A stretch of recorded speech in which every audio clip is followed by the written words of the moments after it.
Good morning, everyone. Welcome to our Tax Administration Jamaica Special Taxpayer Assistance Program webinar. My name is Diana Lynch. I am a Taxpayer Education Officer at the Montego Bay Revenue Service Center, and I am your moderator for today's webinar. Thank you so much for joining us. The aim of this session is to provide support to you, our income tax filers, as the March 15 tax due date draws closer. Remember now, it's only 12 days away.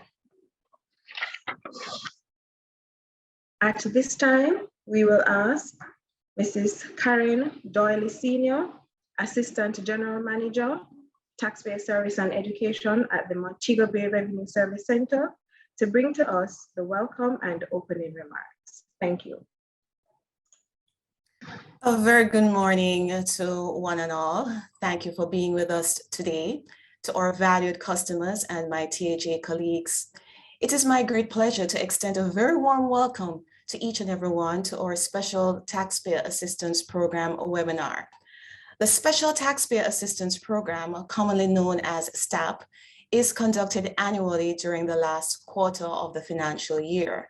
That is January to March, and provides you, our valued customers, with assistance in meeting your income tax filing obligation before the due date, March 15th. Generally, the program's target group is micro, small, and medium enterprise MSMEs taxpayer, and is a key feature in the administration's outreach activities geared towards encouraging voluntary compliance, especially among its small and micro taxpayers. STAP also supports TAJ's mandatory e-filing thrust and ensures MSMEs taxpayers who are required to e-file are registered to e-file and are provided with the requisite assistance to file online. For several years, the Montego Bay Revenue Service Center conducted STAP sessions with a targeted group today, that is sales and or commissioned agents and also professional in our region. But today we are very pleased to extend this program with the target group sales agents and others to encompass all other revenue service centers being Mandeville, Kingston, and St. Andrew through the collaborative efforts of several units in tax administration. These are the programs, communication, and the taxpayer education units. For the next few hours, we will introduce you to key elements of the Income Tax Act, advise you on 1, your rights and obligation, 2, on keeping proper books and records, 3, on how to complete the self-employed returns, that is the SO4 and the SO4A, and finally, on the online filing process with a live demonstration assisting you to navigate the tax portal. So again, a very, very warm welcome to all. Do sit back, relax, and be educated as we seek to work together to serve you even better. Do enjoy. Thank you. Thank you so much, Mrs. Senior. I do hope that by now everyone is feeling welcomed. In continuing our program, we're going to ask Marie McDonald, Taxpayer Education Manager at the Mandeville RAC, to bring us prayer. Thank you. Good morning, all. Let's pray. Father, we thank you for another day, undeserved, but your grace and mercy has brought us into this day for a reason. We thank you for the organizers, the participants of this session, and we pray that at the end of this session, all answers would have been given to the queries, all misunderstandings would have been clarified. We seek your guidance and we seek your presence so that we can achieve our objective today. These are not the mercies we ask in your holy name. Amen. Thank you so much, Ms. McDonald. So as we get into our program today, I want to remind us about some rules that we want you to obtain by as we go through our session today. I'm going to ask, please, that you keep your microphones muted at all times unless you're speaking. If you have a question, please raise your hand and wait to be acknowledged before you proceed with your question. We ask also that as much as possible, please limit the noise in your background so that we can hear your questions clearly. Please keep your questions short. There's a specified time for question and answer, and we want to get through as much as possible allotted. So keep your comment. If you have a question that you would like to post in the chat, feel free to do so. We do have representatives who are there to answer your question. So if you do not wish to verbalize your question, you may do it so in the chat. And I'm asking the presenters, please, to stick to time. So with that being said, let me introduce to you our first presenter. She's an employee to Tax Administration Jamaica for over 17 years and served in the capacity as auditor and in the most recent times as Taxpayer Education Manager at the Montego Bay RSC. Her desire is fulfilled when she's able to provide service to the fullest to her clients. She holds a bachelor and a master's degree in accounting, a subject she loves with passion. She is one of the facilitators of the Fundamentals in Accounting training for compliance officers within TAJ. She's a wife and a mother of a preteen young lady. I speak of no other than my manager, Mrs. Charlene Samuels Beckford. Please make her welcome. Good morning, good morning, good morning all. As you have already been welcomed to this session. So my task today is to speak on income tax and you. All right, some of you may have an idea what is it that is required by you, some may not. So therefore, I'm going to give you an overall view of what is it that is required, what is your understanding, what is it that you're expecting, and a little more information. So I'm going to be sharing my screen so that you can follow suit with me, okay? So everyone is seeing my screen, right? So income tax, thank you. Income tax and you. What is our objective? We want to introduce to you, professionals and self-employed, the main objective of this webinar. Understanding tax obligation, know your deductibles, proper books and record keeping, and THA's expectation, because you know we're expecting certain things from you. All right. So what is your tax obligation? You are obligated to file on time and also online. Filing is a declaration of all your sources of income, expenses, and tax computation, as per mentioned in Section 5 of the Income Tax Act. So remember, when you file, you're declaring all income, your expenses, and your tax computation will automatically be calculated. When you're declaring that is a true and fair and correct return. That's what you're signing to. It is true. Therefore, whatever information you put on that declaration should be true and fair. All right, so know your tax obligation. So we required from the sales agent and professional, from everyone who is liable, to file their returns on time and online. When you file those returns, you normally sign them at completing the return, and you're signing that it is a true and correct return. So if the information is on it, should always be a true and correct information that you are sending to THA. We required also that you file on time to avoid late penalty and pay all taxes due to avoid interest and charges. All right, Mrs. Beckford, you're not in full screen. I don't know if you want to do that now. Yes, we're seeing it full screen. Go ahead. All right. Section 67 of the Income Tax Act requires that every person liable to pay income tax for any year of assessment, you shall, and I say it again, deliver, whether by your agent or by yourself, a true and correct declaration from all sources of income, all sources. When I said all sources, I mean if you have a taxi operating, if you have rented a section of your house or you have a home that you rent, so you have rental income, you may have another business operating. So once you're filing your return, you ought to declare every source of income, every source for that particular year.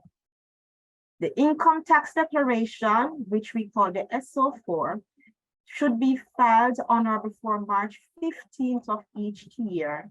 That is in relation to the previous calendar year. The estimated income tax declaration, referred to as SO4A, also should be filed on or before March 15th of each year, declaring your income for the current year. So you're making an estimate of what your income, you assume your income will be for the current year. Taxes on the estimates are paid on a quarterly basis. So payments are to be done by March 15, June 15, September 15, and December 15. So taxes are imposed on various corporations in partnerships, trust, the partners in the partnership, any trust, any estate, any sole proprietors, any wage earners, and we could say more.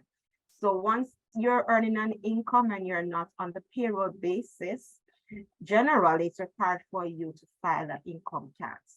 However, if you're on a commission base and you're also required to file an income tax as a sales agent. In Section 5 of the Income Tax Act, it speaks of the different sources of income. There's just some that is listed here. We have the rental, whether it's property, whether it's rental of a car, whatever rental it is, and you're getting an income from that, it is applicable for income tax for it to go on your return. Royalties, premium, trade, business and profession, vocation, salaries and wages, bonus, fee, commission, dividends, interest, discounts, emoluments, whether in cash or kind or benefits, etc., along that line. Your statutory income is all sources of income after you're deducting all the deductibles, including the NIS that you would have paid, any pension exemption, or if you are part of an approved superannuation, you are to deduct those. They are allowable deductions for you to calculate your statutory income. Section 13 and 15 of our Income Tax Act tells what deductions are allowed and what are not allowed. So the deductions that are allowed must, and it must be wholly and exclusively incurred in acquiring the income. So you ain't not supposed to be claiming expense that are reimbursed by employer. It is not an allowable deduction. You're not supposed to be claiming expense that are personal use. Those are not allowable. Allowable ones are wages and salaries for staff. There are times when, as a sales agent, you may have a assistance that is assisting you in doing your work in whatever form or shape. If you have an assistant who you paid on a regular basis to assist you with your work, you now take on the form of an employer-employee relation. And in that case, you're also supposed to be deducting the statutory deductions that are applicable. So if you have assistants who is assisting you in doing your work, you need to ensure that you are now an employer, and it is a requirement that you deduct all the relevant statutory deductions and report that to Tax Administration Jamaica. Rental paid for commercial premises is an allowable deduction. Interest paid towards bank loans, overdraft used for business purposes, insurance against fire or theft, transportation expenses, capital allowance, and any other expenses that you would have incurred in earning the income. Those are allowable deductions. And as I mentioned before, those that are not allowable is private and or domestic expenses, capital expenses, and depreciation. They are not allowable. The threshold since 2018, our threshold has increased to $1,596 per year. We could break that down into a monthly amount of $125,008, into a weekly amount of $28,848, into a fortnightly amount of $57,696.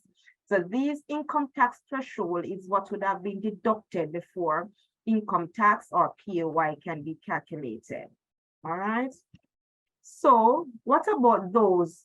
Since July the 1st, 2016, there is a new income tax rate of 30% that is imposed on persons who earned over $6 million. So for the first $1,596, it's at 0%, which is the threshold. From anything above but below 5.9 or up to $5.9 million is 25%. And the remaining that is above 6 million is calculated at 30%. So these are the rate for income tax calculation. So persons earning above $6 million for any year, they would be calculating income tax at 25% and 30%. What about the rates for the other statutory deduction? NIS is 6% currently. Employer contribute 3%, employee contribute 3%, and NIS is calculated on total emoluments or total salary, total income, whatever you may call it. NHT is 2% for employee and 3% for employer, and it's calculated on total income, total salary, total emoluments, whatever you refer to. Education tax, for employee, you contribute 2.25%, for employer, 3.5%. And education tax is not calculated on total income or gross emoluments. It's calculated on statutory income that I would have mentioned earlier, which is calculated by taking your gross income and you're going to deduct the NIS amount and any other deductions or exemption in regards to statutory, in regards to exemption, or in regards to any superannuation fund that you would have contributed to. For PAYE, some person call it income tax also, it's also income tax. You know, up to the threshold amount of $1.596, it's 0%. Above the threshold, it's 25% if your total income is below, if your statutory income is below 6 million, or if it's above 6 million, it's at 30%, 25% and 30% if it's at 6 million. If it's below 6 million, it's 25%. And the PAYE is calculated, yes, on statutory income. The HART, employee does not contribute to HART, but employer contributes 3% to HART, and HART is applicable if the employer gross taxable payroll is in excess of $173,328 per annum, or a weekly amount of $14,444. What about the age range? Yes, there are some age range in regards to taxes and statutory deduction. For NIS, between the age 18 or 18 to 65, up to 70, if you're still employed, it goes up to 70. So persons who is gainfully employed beyond the age of 65, it contributes NIS up to the age of 70 or up to whenever they retire, right? For NHT, the age range is 18 to 65. So persons who earn above the minimum wage, which is currently at $9,000 per week. The education tax, the age range is 18 to 65 for persons who are employed. If you are self-employed, you will continue to pay education tax. There's no age limit. You will have to be at least 18, but there's no maximum age limit. You will contribute to education tax up to when you stop being self-employed. But however, you have to be earning above the minimum wage of currently $9,000 per week. For payee, there is no age limit. Once your income is above the threshold, then payee is applicable. For income tax, there is no threshold either. Self-employed persons who earn above the threshold is applicable to pay income tax. And for heart, as I mentioned, your monthly gross salary should be at least $14,444. I think I said weekly before, but it's a monthly should be at least $14,444 for the employer who contributes to heart. All right. In saying all of this, to put in your returns together, you know that you have to get the information from somewhere. And that information coming from somewhere, the TAJ is required, and the Income Tax Act also requires that person keeps proper books and records. It is very important because when you're declaring your income and your expenses, and if there's a refund, most times there's a refund because you would have claimed your expenses against what you would have earned, then we're going to require records and your books to prove your earning and your expenses. And that sometimes is a challenge. Section 89 of the income tax requires that proper books and records are kept in English. And these books and records is to justify the income that you would have said that you earn, and also the expenses that you would have claimed on those returns, right? In the Revenue Administration Act, Section 17 LA also requires that these books and records are to be maintained at a minimum of 7 years. And that is a bit of a challenge that we are having whenever a refund case is being done for sales agents. We require that you keep proper books and records. It's very important that you have all the records, especially for your expenses. It's very important. The department has reached to a point that if the records are not there to prove the expenses, they will be disallowed. Your gas bills are required. Most times your gas receipts would have the petrol station name on it, your license plate number, a date. So you have to ensure that those information are on the gas receipts. Because when the auditors request these records, they want to see all those receipts, that's the gas amount that you have claimed on your return is the correct amount that you're claiming. Because remember, you're signing that the return, the declaration is a true and correct amount. And the only way that we are going to know that it's true and correct is when we can justify the information provided by books and records. So we implore that you keep your bills, your invoices, your receipts, and credit card statements in and of itself cannot be used as source evidence. We need the bills, the receipts, the invoices to back those credit card statements. The credit card statement is not telling us that this expense incurred was really in earning your business income. So when you have your bills and your records, it is more sufficient or enough evidence to prove that it is in relation to you and in you earning the income. So we ask of you to keep proper books and records as is required by the Income Tax Act and also by the Revenue Administration Act. So it's very important. All right. So you might think, so what is it that I have to keep proper books and records? It helps in so many ways. It helps to identify your sources of income. It helps you to track all your deductible expenses. Also, it helps you to prepare your financial statements and your tax declaration on a yearly basis. It helps you to get favor with banks and creditors. supporting items reported on your tax declaration in case of an audit, because they're getting very strict in regards to the books and records not being provided whenever there is a declaration and it's a refund. So we're asking you, please, to ensure that you have your records to prove your expenses that you would have incurred. All right.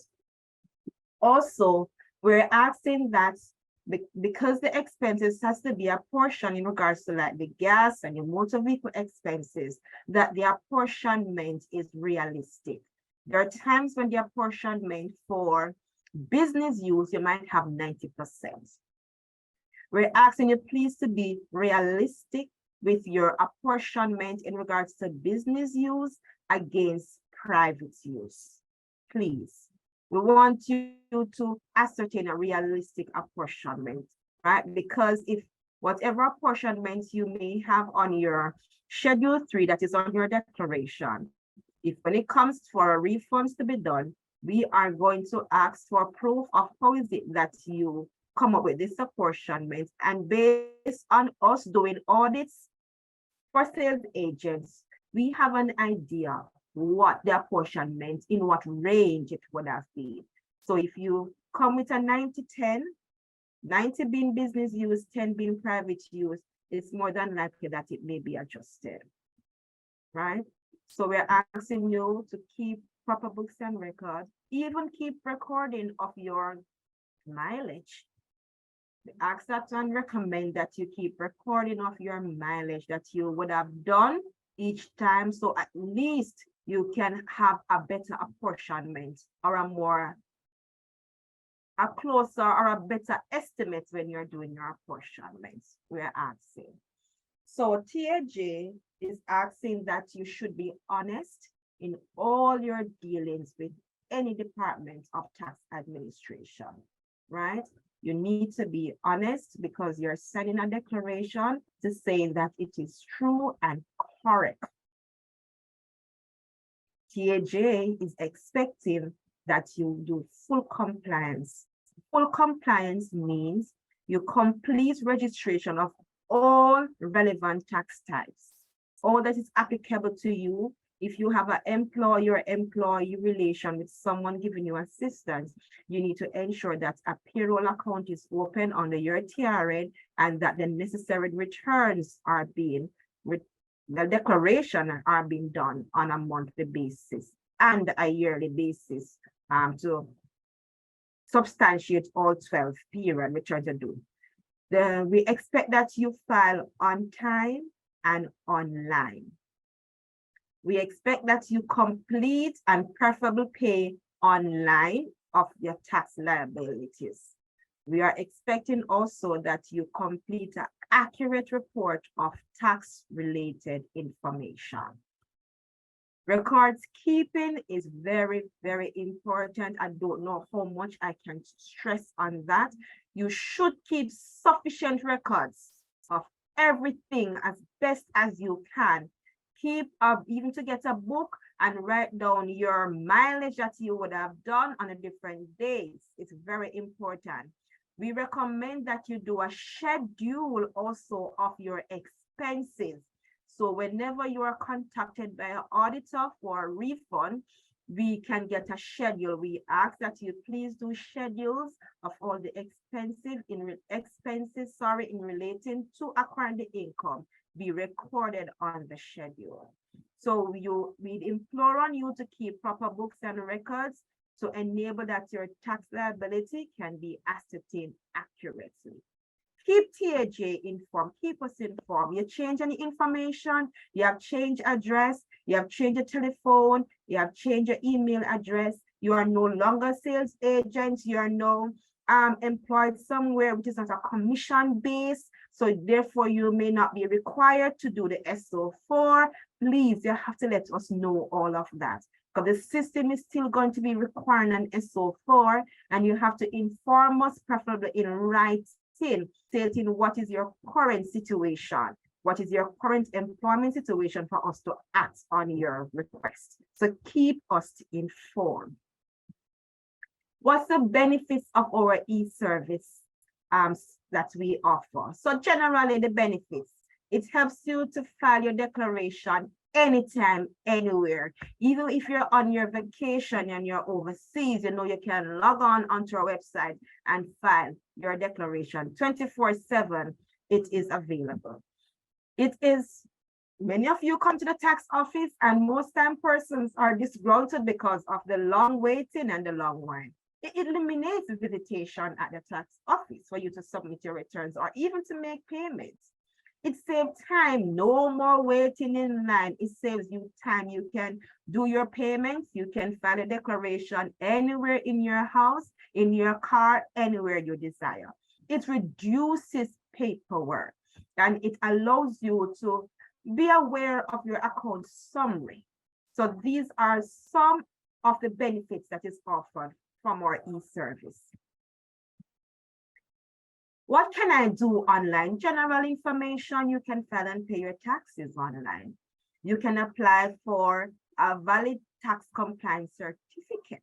You can submit and validate zero rating documents. You can issue and validate withholding tax certificates. You can apply for income tax exemption if it's applicable to you. You can request payment agreement.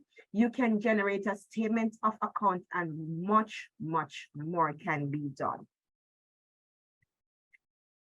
Before you have to register, before you can have an e-service account, you have to register on our website.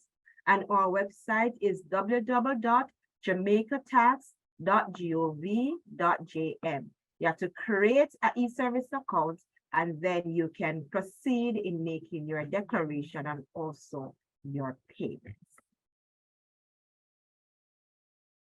Okay, so these are all our contacts information with a tax help, sending us in an email, whether by Facebook, Jamaica. We're all over YouTube where we have some tutorials. So these are all our contacts for THA. I so thank you for listening. And I hope that you would have learned something from what I have done so far, and that you will be better informed in doing your return.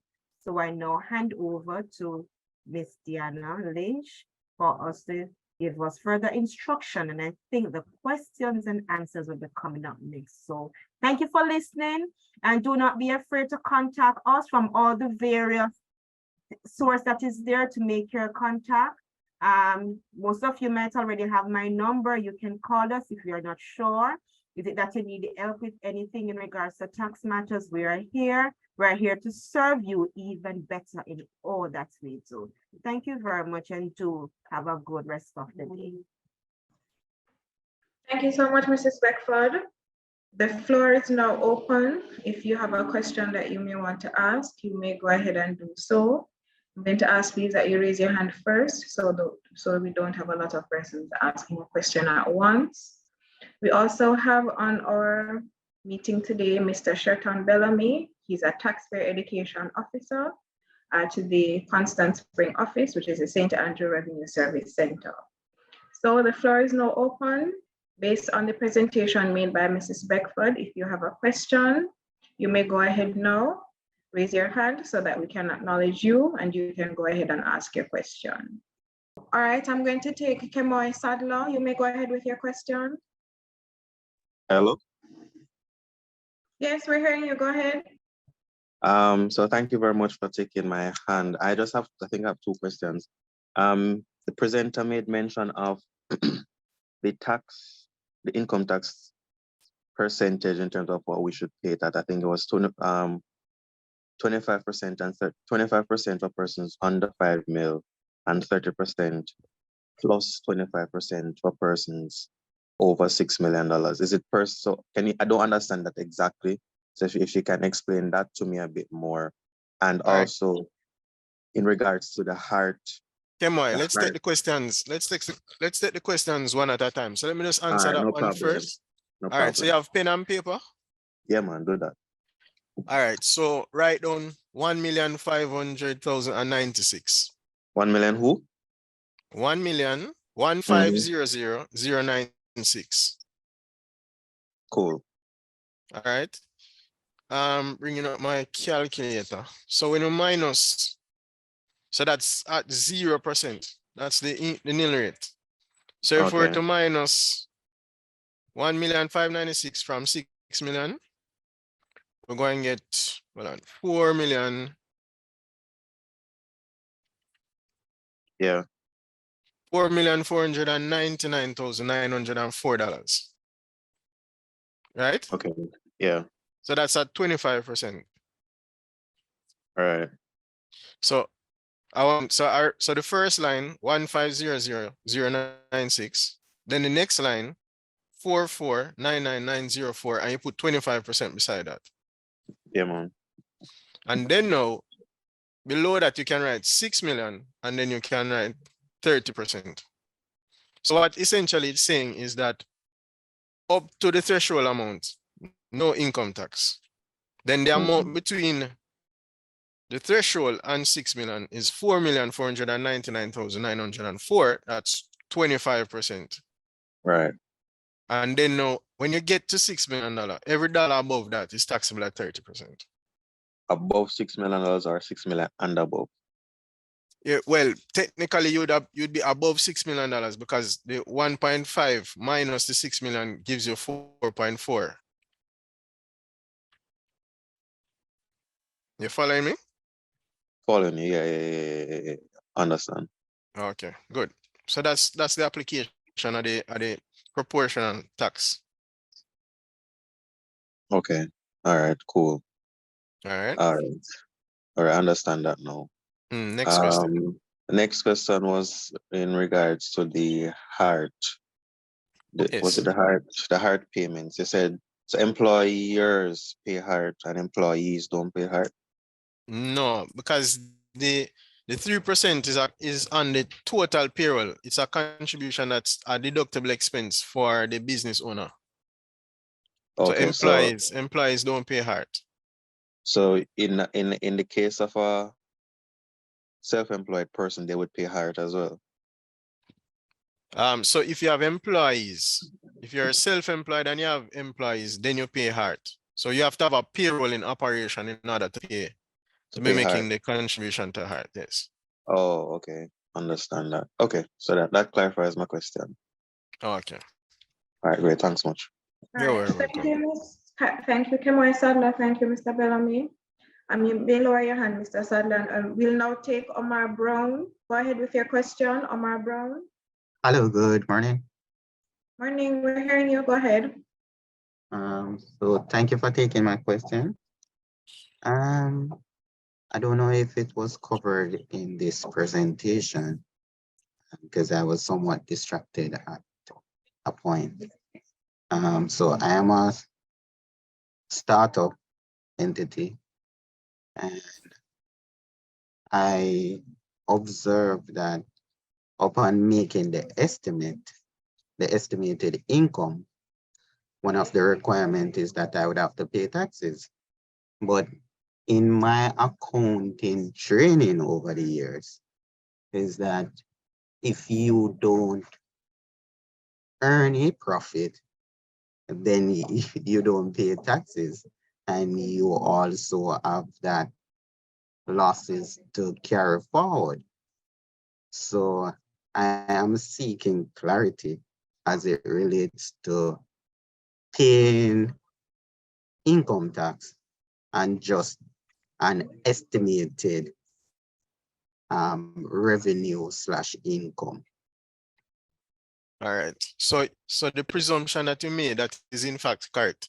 If there's no income, then there's no basis for payment of tax. However, we need to separate something. For tax purposes, if it is that you are in fact declaring an amount, then that amount is taxable because that is your best estimate. So once it is that you indicate that there is some income, then the tax is applicable. But So it's not contravening the accounting principle. It's once it is that you declare, once a declaration is made and it has numbers, income, then it is payable. So in this sense, is income revenue or income profit? In this sense, income is revenue. Hmm. So the essence of what I'm getting from your situation is that you're not really making any money. We So are not tax profitable. is not from a position of whether or not tax deals with reality. So everything in it from a tax perspective is on the cash basis. So if you indicate a figure, we're expecting that the payments be made. One thing I want to point out to you on the form, it actually says what the basis generally of an estimate is if you carried out trade in a previous year. That's what the line actually says. So if it is that you aren't sure, you just start up, you haven't actually made any money at all, then the safest thing in the first instance is to make a nil declaration until you do in fact do some business and you're in a position to be able to project. Because as long as it is that you put a figure, then you'll be required to make the payment. Particularly because the form is reflecting information or is attempting to obtain information, not only from a tax perspective, but also in relation to NHT and NIS as a self-employed person. Now, the implication from the NHT and NIS perspective is that your ability to be able to access any benefit, any statutory benefit is tied to a time frame. So NHT in particular says that you have to contribute to you have to do 52 weeks worth of contributions in order to benefit. So as a self-employed individual, if you do not make those payments over the 52 weeks, then in the next year when you want to attempt to get the benefit, you wouldn't be able to. So the form is the form is being used not only for tax administration purposes, but so that you'll also be able to get the benefits in relation to NHT and NIS. Okay, so in my situation, I am not self-employed. I'm employed. So right. I am not an employee of the company. I'm actually so an owner.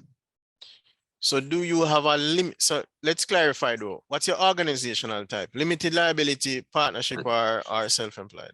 Limited liability. All right. So generally from a limited liability perspective, if this is your first year, then generally you can make a nil estimate. So if it is that you do not have figures that can indicate what possible income you might earn. So we start operation, we are in operation.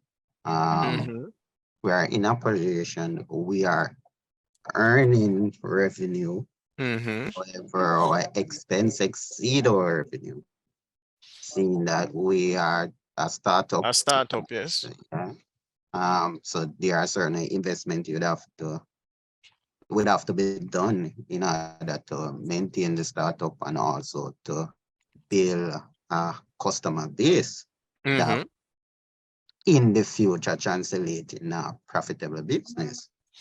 So in that first instance, once it is that your projections show or your current situation shows that your expenditures are now in fact exceeding your income, then there will be no basis for you to be making payments off an estimate.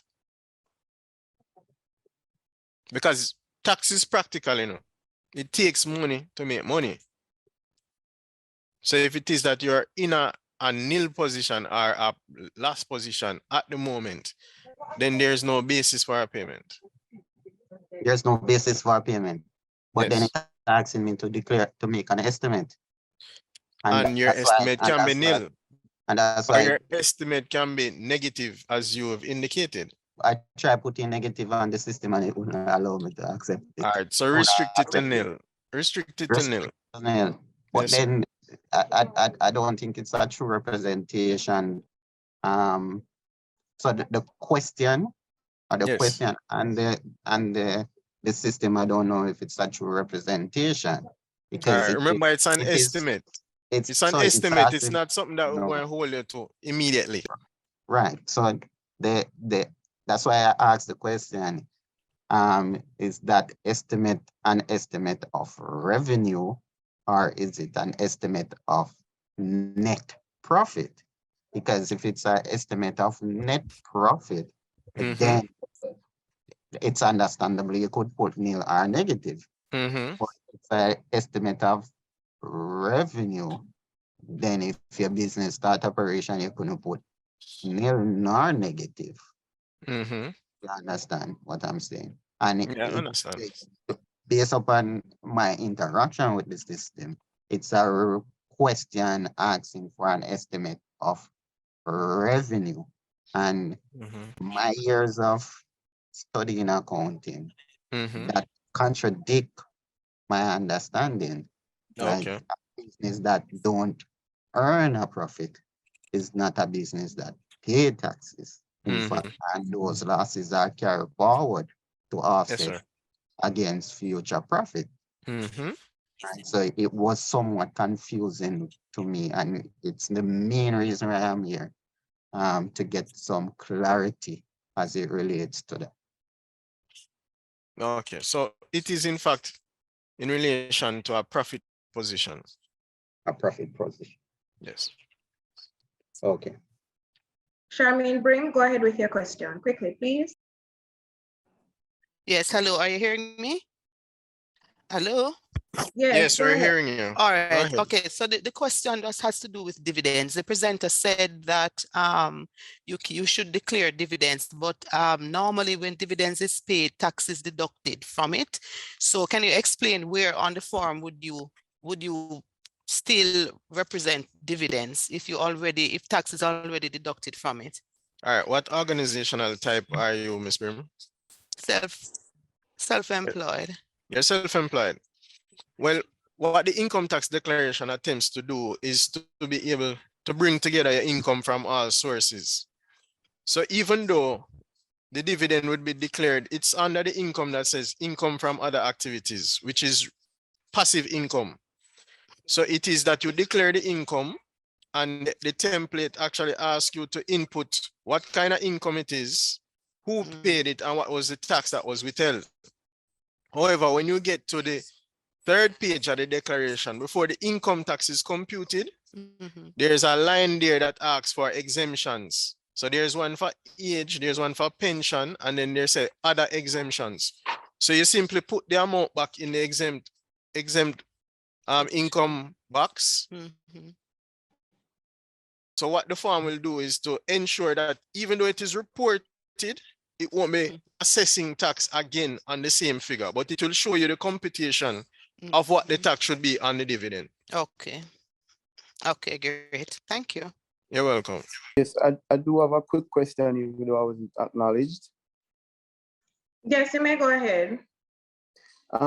Just a question in terms of the proportionate, in terms of if you use your vehicle for business purposes, based on the presentation, is it that only sole proprietors can make those estimates, or can a partnership do that as well? In terms of you using a personal vehicle for your business? All right, so I'm going to restate just so that I fully understand what it is that you're asking. Right. You are saying, you're asking whether or not a partnership can do an estimated declaration. For motor vehicle expenses. All right. So in the context of a partnership, the partnership in and of itself doesn't make, it's not a payable organization. In that, it is each of the partners that would report the benefit, whether it is a profit or a loss, on their personal return. Right. So for the purpose of the partnership declaration, which is the IT03, you would put the income that is generated from the partnership along with all the associated expenses. Right. And then once it is that we've arrived at the net income or loss from the partnership, then you would share that between all the partners. Right. And it is at that point that the partners would have to bring in their expenditures in relation to carrying out their functions. Because you're doing a self-declaration with respect to all sources of income that you as a partner individually would have. Mm-hmm. So it is at that point you would express the expenses based on the proportionate use of the private And the vehicle. apportionment of the private vehicle. Okay, thank you so much for that response. You're welcome. All right, thank you too. All right, we will take one more question and then we move to other presenter. I am going to allow Kadeen Matthews Smith to go ahead with your question. All right. Good morning. Thanks for your presentation. Personal assistants have a letter stating that they ought to file on their own. And if they don't, then once the letter shows that you did your duty to instruct them what to do, should you then be penalized for that, for you not acknowledging that expense? This will be the same for if you have a gardener or you have a helper that helps you do whatever. So you're asking whether or not a personal assistant should file their own income tax declaration? Not whether or not, we know that they should, but if they don't, you realize that you do not acknowledge that expense in the returns. All right. So once they are instructed to do so, and you have that supporting document, which is instructed by whom? The advisor who hires them, right? Because they're not employee of the company, but an employee of the advisor. Okay, all right. In what capacity is this? I'm seeking background because that changes the complexion of the declaration. In what capacity do you have an assistant? As a financial advisor, you are able to allow someone to assist you and you are responsible for their remuneration.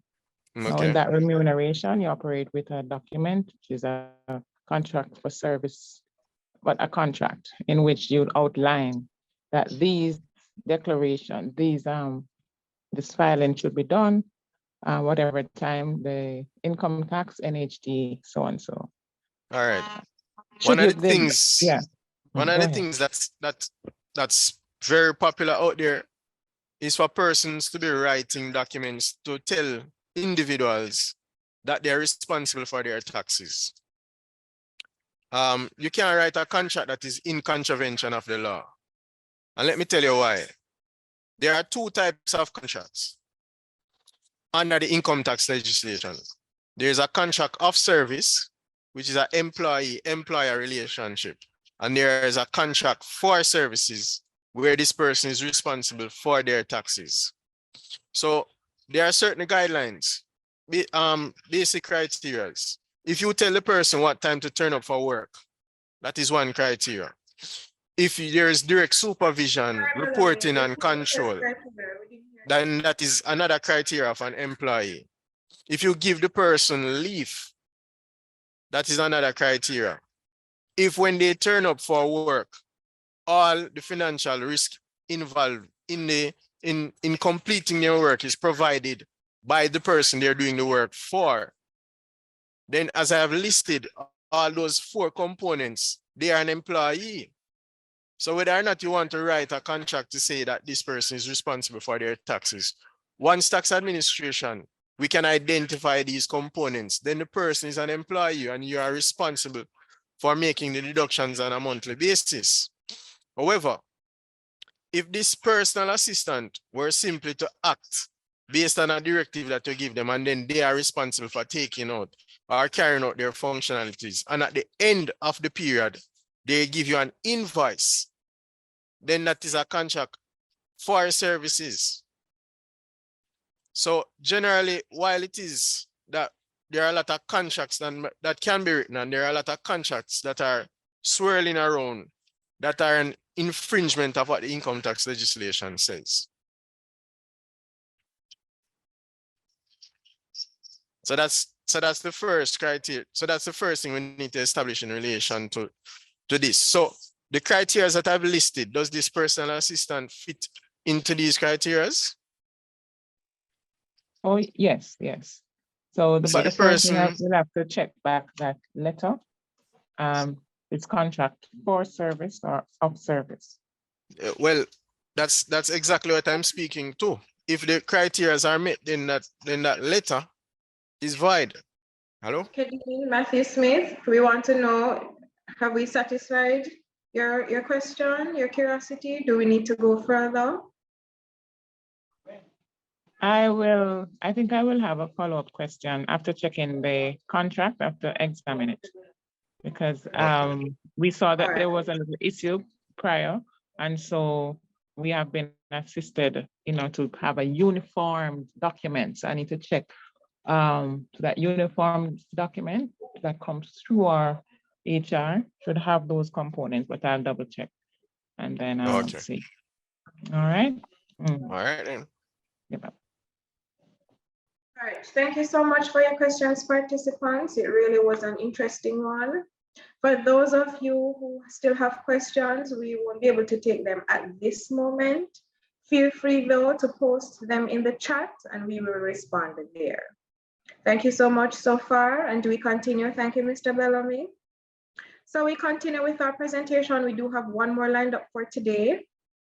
Our second presentation will be Income Tax and You, and it will be done by Mr. Courtney Johnson, and I will introduce him to you now.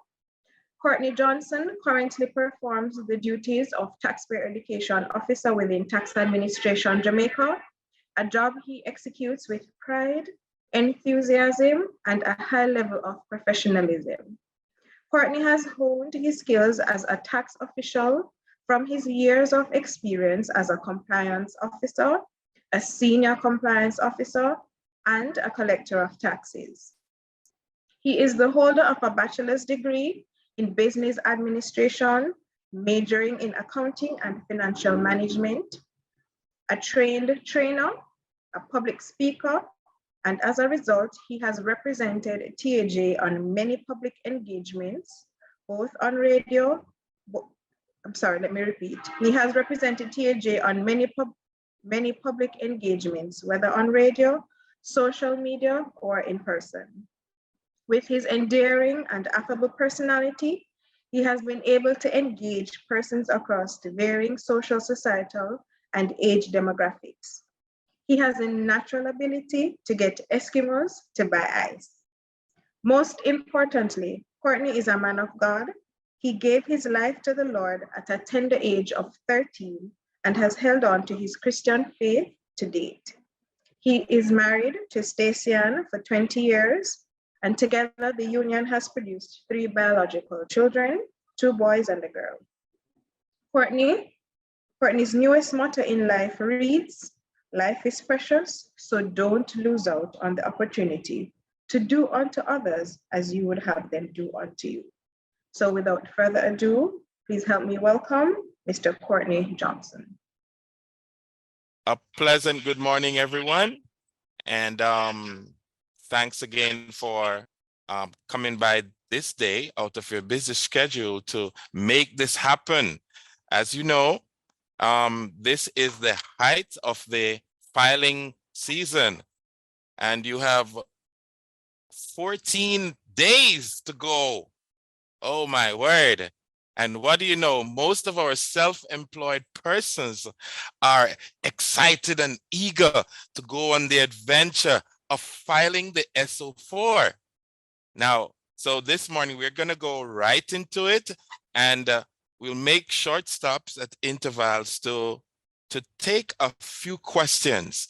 So right now, and I have my assistant here, my colleague, Sherton. Sherton is going to be pulling up. We're going to be going right over to our demo website where we will pull up an example for you. So first of all, we are going to be filing the S04 return for the year 2022.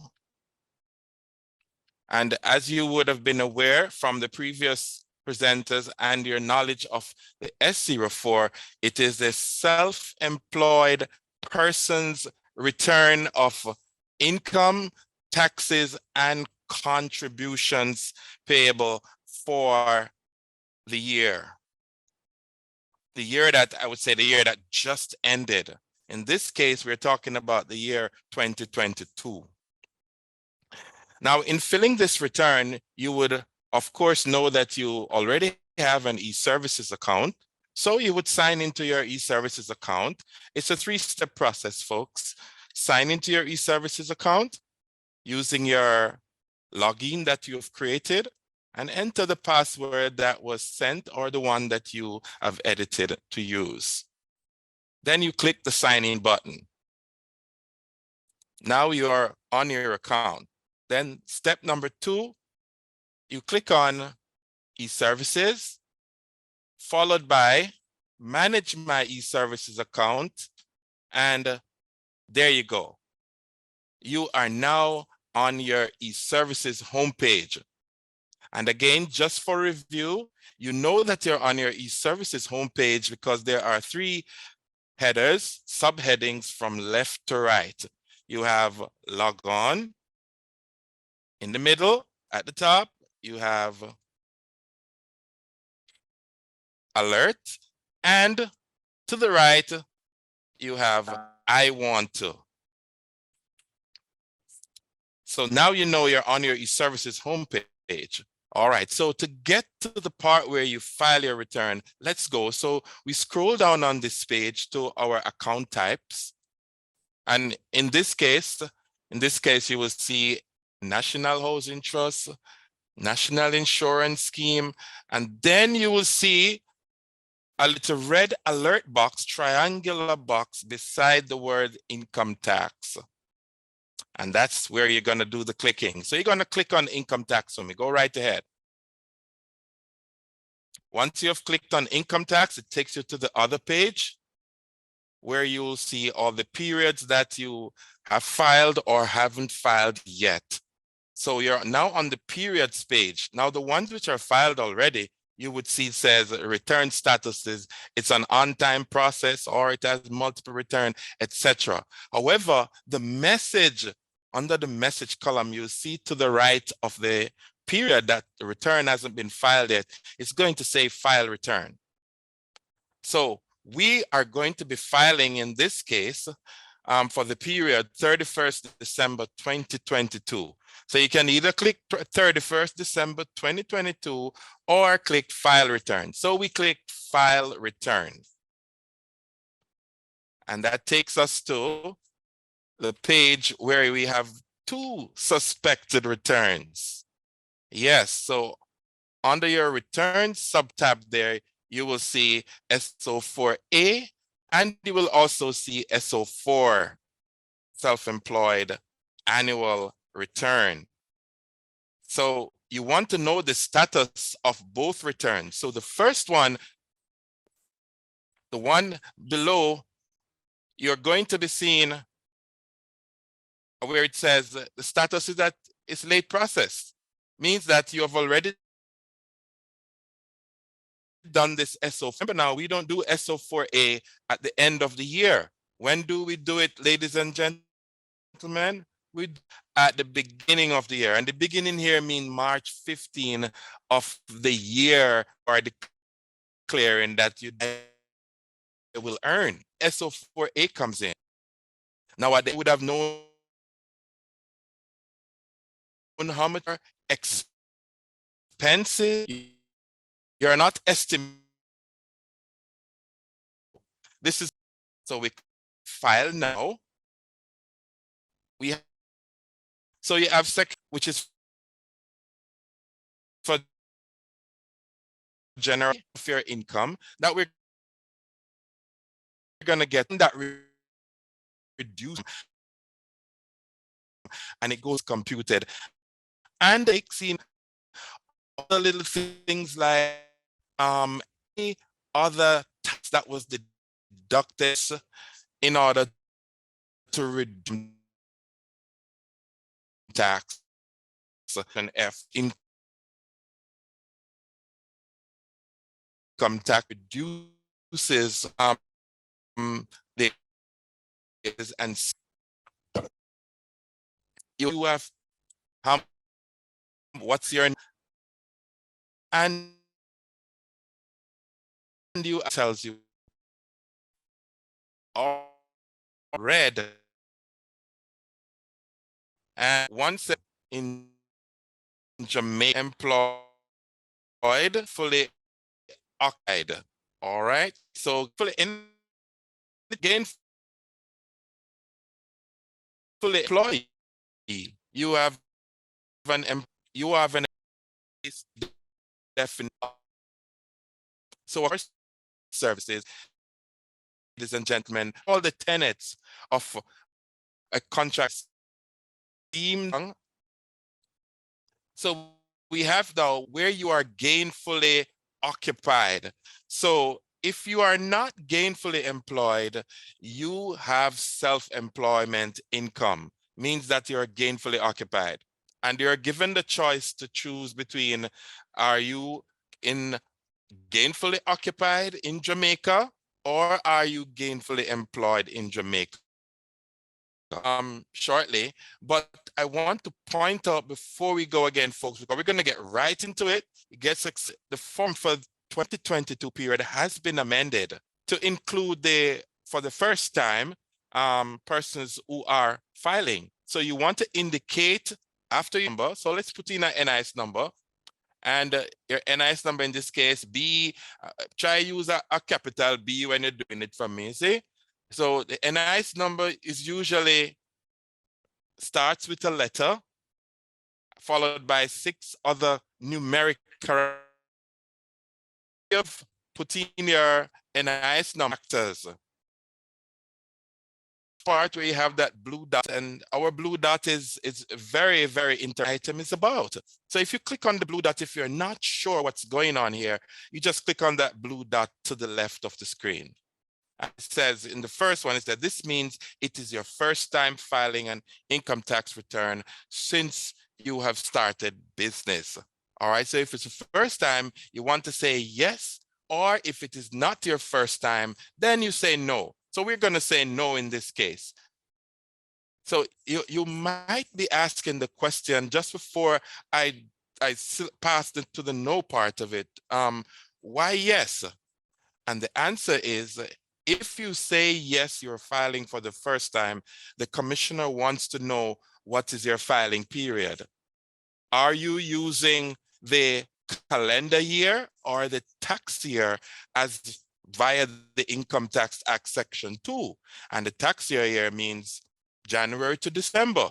However, there are some persons who choose to file outside of January to December. So if your tax year begins on a month due during the calendar year, let's say March to February or April to March of the next year, then you want to indicate that here so that the commissioner understands that you are filing for a permitted accounting period. All right. Usually this process, you would have to go to the commissioner, apply in writing, and the commissioner would decide whether or not you are given this accounting period. All right. So it now happens that you can indicate to the commissioner here that you want your filing period to be another period other than January to December. All right. So let's go back to it now. So we say, no, we're not filing for the first time. So we start by putting in the first day of the calendar year. And then we continue to the last day of the calendar year. So it's January 1, 2022 in this case, to 31st of December, 2022.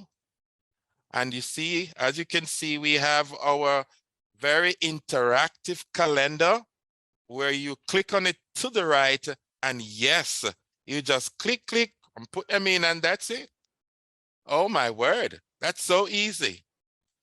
Yes, I told you it would be adventurous, folks. Now, you continue to the next question now that we have crossed that threshold. Are you a resident of Jamaica? and the resident question will come up. So we don't want to go into it. It's pretty broad, but again, here is our blue dot. Our blue dot feature helps to explain the whole question of resident. So if you are in Jamaica for 183 days or more in a tax year, you are a resident for that year. So if you come from Morocco and you work in Jamaica for 1 month, and you go back to Morocco, and 2 months after you come back and you spend 3 more months, how much days were gone already? And you go back to Morocco to look for your wife in 1 month, and you come back to Jamaica and spend the next 3 months. We're gone 183 yet? Yes, if you total that with 183 days, you are resident in Jamaica for that year. All right. And if you come to Jamaica to live for 2 years or more, you are resident from the date of arrival. So you can get familiar with our blue dot feature, folks. It's very interactive. It helps to explain all of what we're saying here. So this person, what's this person's name again? Nadija Webley is resident in Jamaica. So we're gonna check that box there. Are you resident? Yes. All right, we continue, scroll down. So we scroll down, and this is just general information. I want you to note here, folks, that general information helps to inform the other pages that we're gonna go to. And believe me, folks, this adventure can really stop at section B. So for the ordinary self-employed person who doesn't have a lot of stops on the way, right? Filling out, completing section A, which is general information, is very important because it informs section B. And then once you have completed section B, if you have nothing else to add, you really just go into the section C or D where you put in your capital allowance info and you're in. So we're gonna continue right here. Business started. And when did Miss Webley start her business? 2020. So let's put in January 1, 2020. Note, folks, that if when putting in the date, you put in another day in that month, the system is not going to recognize it. So try putting another day from a shirt on. Does it recognize? So we have upgraded that standard. It now recognizes the other days in the month. All right, and remember now, this is your business registration date. All right, now that can be different from your business start date. All right, when you open your door to trade to the public. So that's very important. Now let's go and fill out the other dots here. Have you commenced trading? If you say yes, you have to tell us the date on which you start trading. So again, you click on our very interactive calendar, and here we go. The same date. Apparently this person started on the very same date that she registered the business. She was eager to start business. All right. So remember now, your start date of business may not be the same as your trade date. So you need to be mindful of those. Let's take the other one. So we're saying here that Miss Webley is gainfully, what do we put here, folks? Is it gainfully employed or gainfully occupied or both? So in this case, we're going to keep it simple. So we're going to say she is gainfully occupied in Jamaica. So we check the box, yes. So we don't know of her having any income from employment. So if she doesn't have any income from employment, we say no. So we check the no box. Are you gainfully employed? That's the clue, gainfully employed. And she doesn't work in an embassy, so you check no. So we go to the other question here. The financial accounts were prepared internally. Now, what does that mean? You mean if you come to the tax office and a TJ officer help you, you call their name? No, sir, you can't call with name. No, no, no, no, no. All right, it means that if you are self-employed and you did it yourself, you're going to put your name here. Now, if you ask one of your staff to assist you with it, or your cousin to assist you with it, because you're not so computer savvy, then you're still gonna put your name. However, let's look when you're not gonna put your name. So who prepared the books and the records used to file this return? You're either yourself or someone else. When it is someone else, X that one out for me. So if the accounts were prepared by a third party, somebody outside of your establishment, if it is prepared by, let's say, an accounting firm, you hired an accounting firm to do this, then yes, you're right. You have to put the accounting firm's name. They want to know that they're there too. They want to know that they're, excited about getting more work. So they're going to put their names there and the name of their accounting firm. You know something, people? My accountant yesterday called me and he said, Mr. Johnson, must put our name there. I said, yes, ma'am, you must put your name there. You don't want to be known. Yes. And so accounting firms are very excited about putting their names there because they are external to your business. Okay. So once it's not you, it's somebody that's outside of you, their name should go there. And their TRN. So put a TRN there. So everybody would understand. Once you populate those fields below, then you know that you're good to go. So let's see if we can, in this case, Miss Dejanay Webley did it herself. So let's see if we can pull up her TRN here. Yeah, so we're gonna copy that and paste it. There it is, copy. And paste. That's a short way of doing it, folks. We encourage you to remember your TRN. Self-employed people, if you come to the tax office, say, what is your TRN? And you always say, oh, let me go look for my driver's license. Hello. You gotta, what I'm saying? It's 9 digits. Learn your TRN and also your NIS number. And the NIS number begins with a letter, and then the next 2 digits is your date of birth, the year when you were born. And that's not true. You weren't born 1943. But if the year, like my year of birth is, oops, not telling you. So, good. So are we there now? There we go. I know you wanted to know my year of birth, but yeah. All right, so you're gonna add your telephone number and the rest of it is populated. Can you imagine, folks?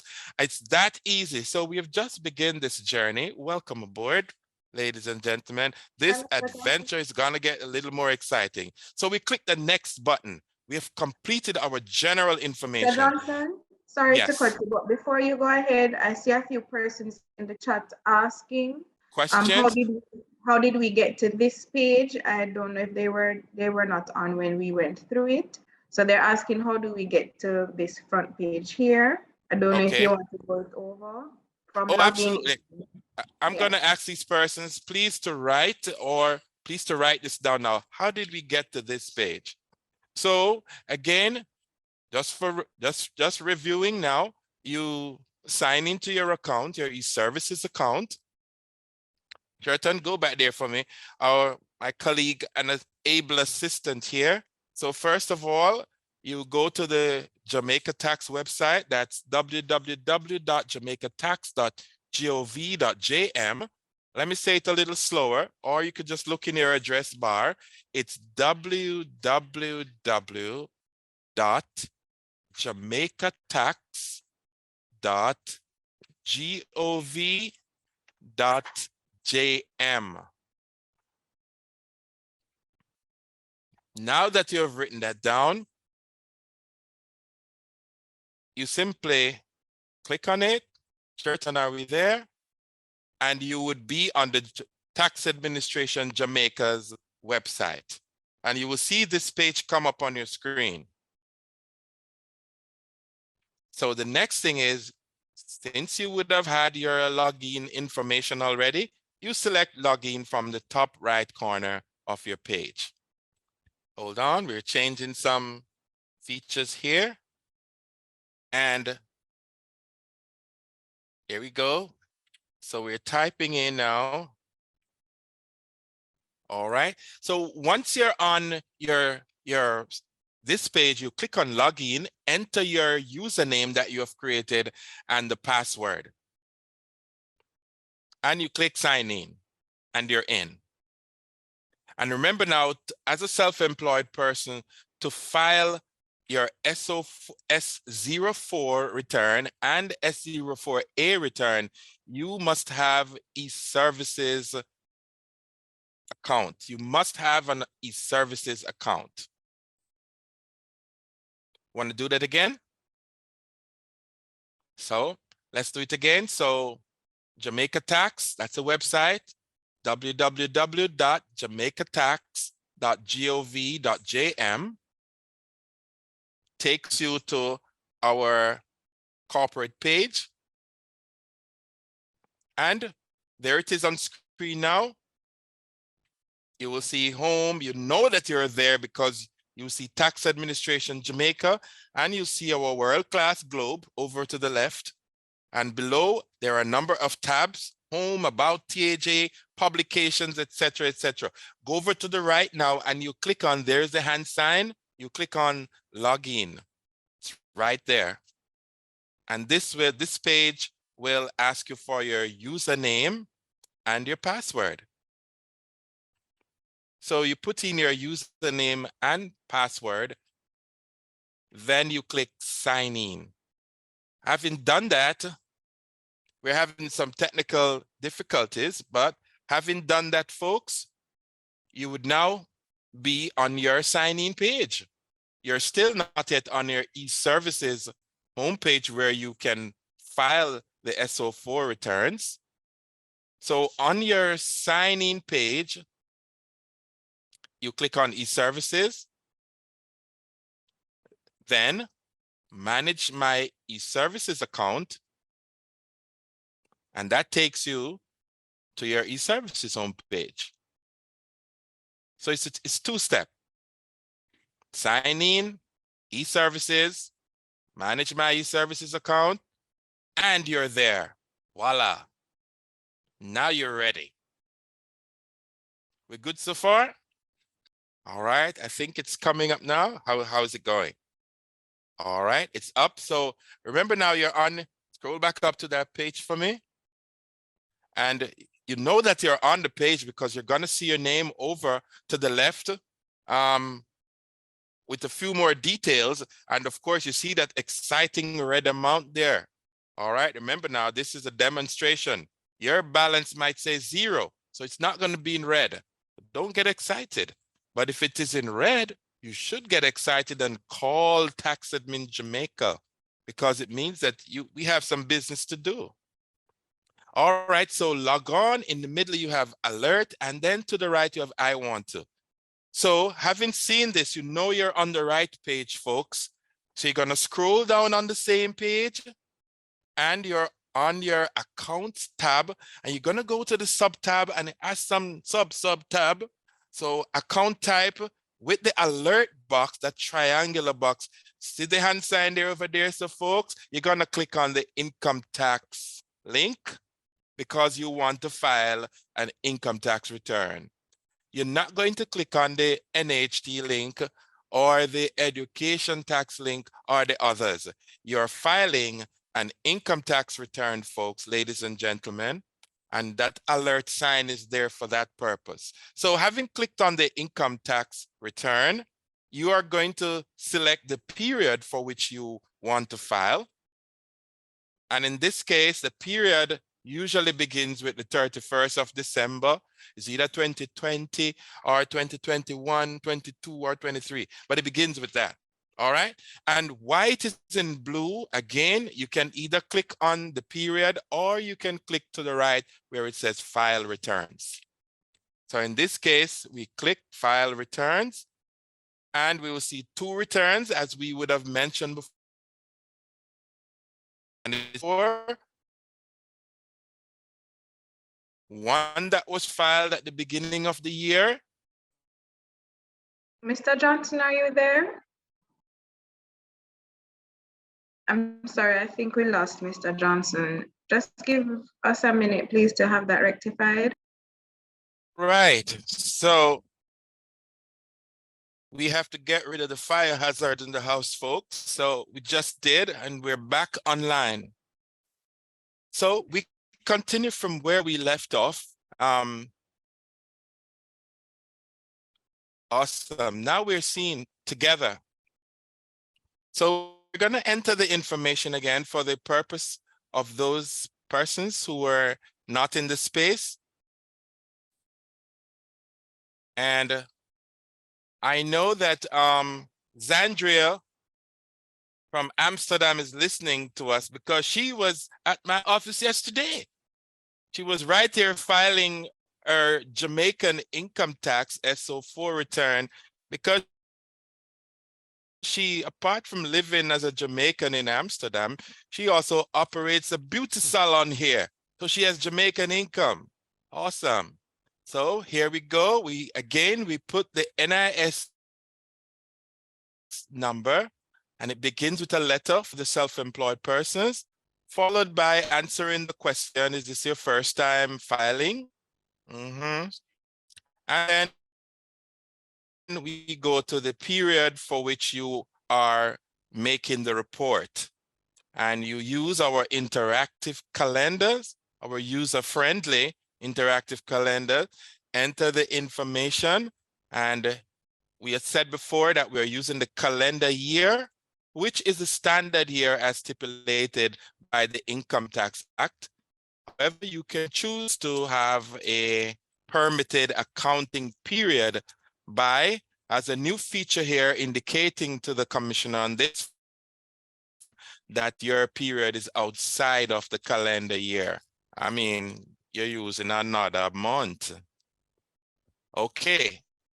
So now that we have entered the period, this indicates to us, to the tax department, that you're using the standard year, the calendar year. And we put the trade dates already, and you would have noticed here, ladies and gentlemen, that Dejanay here is a self-employed person, and that's her only source of income, because she did not check the box, are you gainfully employed in Jamaica? All right, but she checked the box, are you gainfully occupied in Jamaica? And once you check that box, so it's like yesterday, people, I had 2 doctors came to the office to file their returns. Yes, I, Dr. Myrna, they're 2 sisters because they were at university together, and they became sisters as a result. And they both named Myrna. Hi, Myrna. And Myrna is employed to the government, as well as they both have private practices. So they ask, so which one do we choose? Do we say self-employed and employed, or we say both? I say you're going to check both. And why do you check both? Because you are getting income from being employed to the Ministry of Health. So you check that box, you're gainfully employed in Jamaica, and you're also getting income from your private practice. So it can be both, folks. So it's not limited. For tax purposes, we want you to indicate where all the sources of your income come from. All right. Now that we've done that, you answer all the other questions, fill in our user-friendly fields here. And once you put in the field at the top, then it populates the information down below, which will then come on the last section, section G of your return. All right. So then having completed that, we click next. So click next. And this is where we say, welcome to the adventure. All right. Now, when we say adventure, you will find that in this section, ladies and gentlemen, and look at me. Yes, look at me. It's not that hard. It's not difficult at all. Here's the thing. Here's the thing. Once you have populated section B, it's all about understanding section B. And once you do that, the rest of the form is designed so as to inform the other sections all the way to section I, where you have the summary of your taxes, providing you have nothing else to add. All right, so we're going to look at section B briefly and just tell you what section B is about. So section B is where you summarize your income from all sources. And I want to stop right there. Scroll up back from your little Sherton. This form is for persons who are self-employed. And there's a little note at the top that says, if your gross receipts, your sales and your income exceeds $10 million, then you probably want to add your financial statement as a supporting document for what you put as figures on this form in line number 1. However, if your gross receipt sales do not exceed 10 million, and I say do not deliberately, because the form allows for you that you don't have to wonder, boy, do I need an accountant? Do I need to get an accountant to do this? And it's the first time I'm doing it? No. The form is designed to allow for persons, this is why the assistance is here, to allow for persons who earn less than your income, your gross income for that year that you're reporting is less than $10 million to complete our Schedule 1. Now, the Schedule 1, could you want to pause there for me, Sherton? All right, before we go to Schedule 1, so we're going to take some income, and then just bear in mind that we're talking Schedule 1. All right, so the gross sales, line 1, you don't put the figure in the box itself. You click on the hyperlink.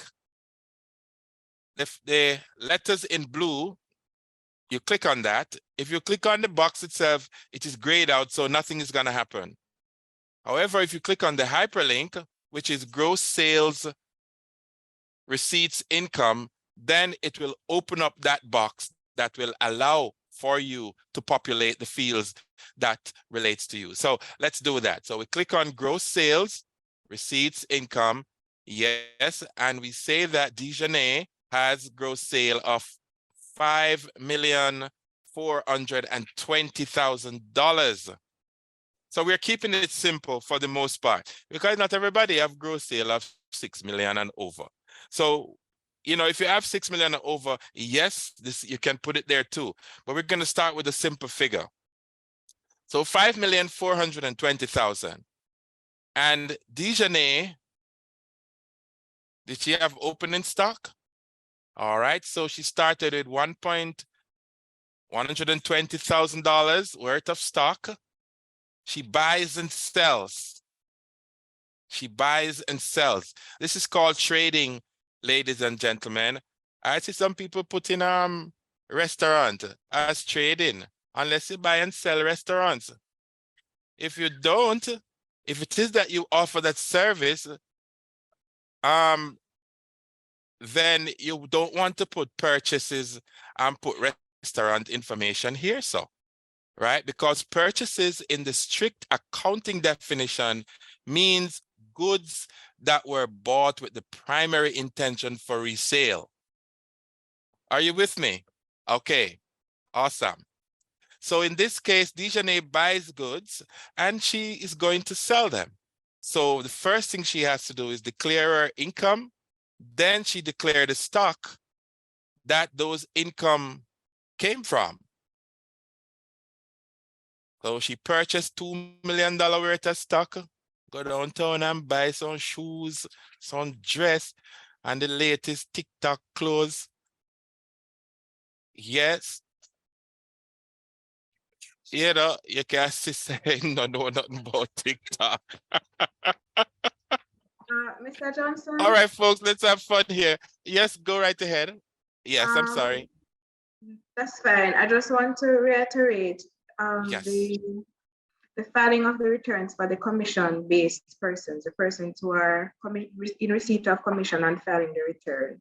So I want you to awesome. indicate for them also when you're going through the return. All right? All right. So persons who receive commission. All righty. So let's just quickly do this part, folks. So we're talking about Dijonais here, and she has purchases of so much, And of course, at the end of the year, she would have gone into her store and see her storeroom and see how much stock is there. If the stock is not sold, then you have to keep it right there at the cost price. Okay, so you're gonna take the cost price for the stock at the end of the year. And in this case, it's $300,000. And having deducted that, you would have reached your cost of sales. Now let's go down and see what are some of the expenses. So we are assuming here now, let's make some assumptions that this person has a storefront. She rented a commercial property where she pays rent, commercial rent, and her rent each month is $50,000.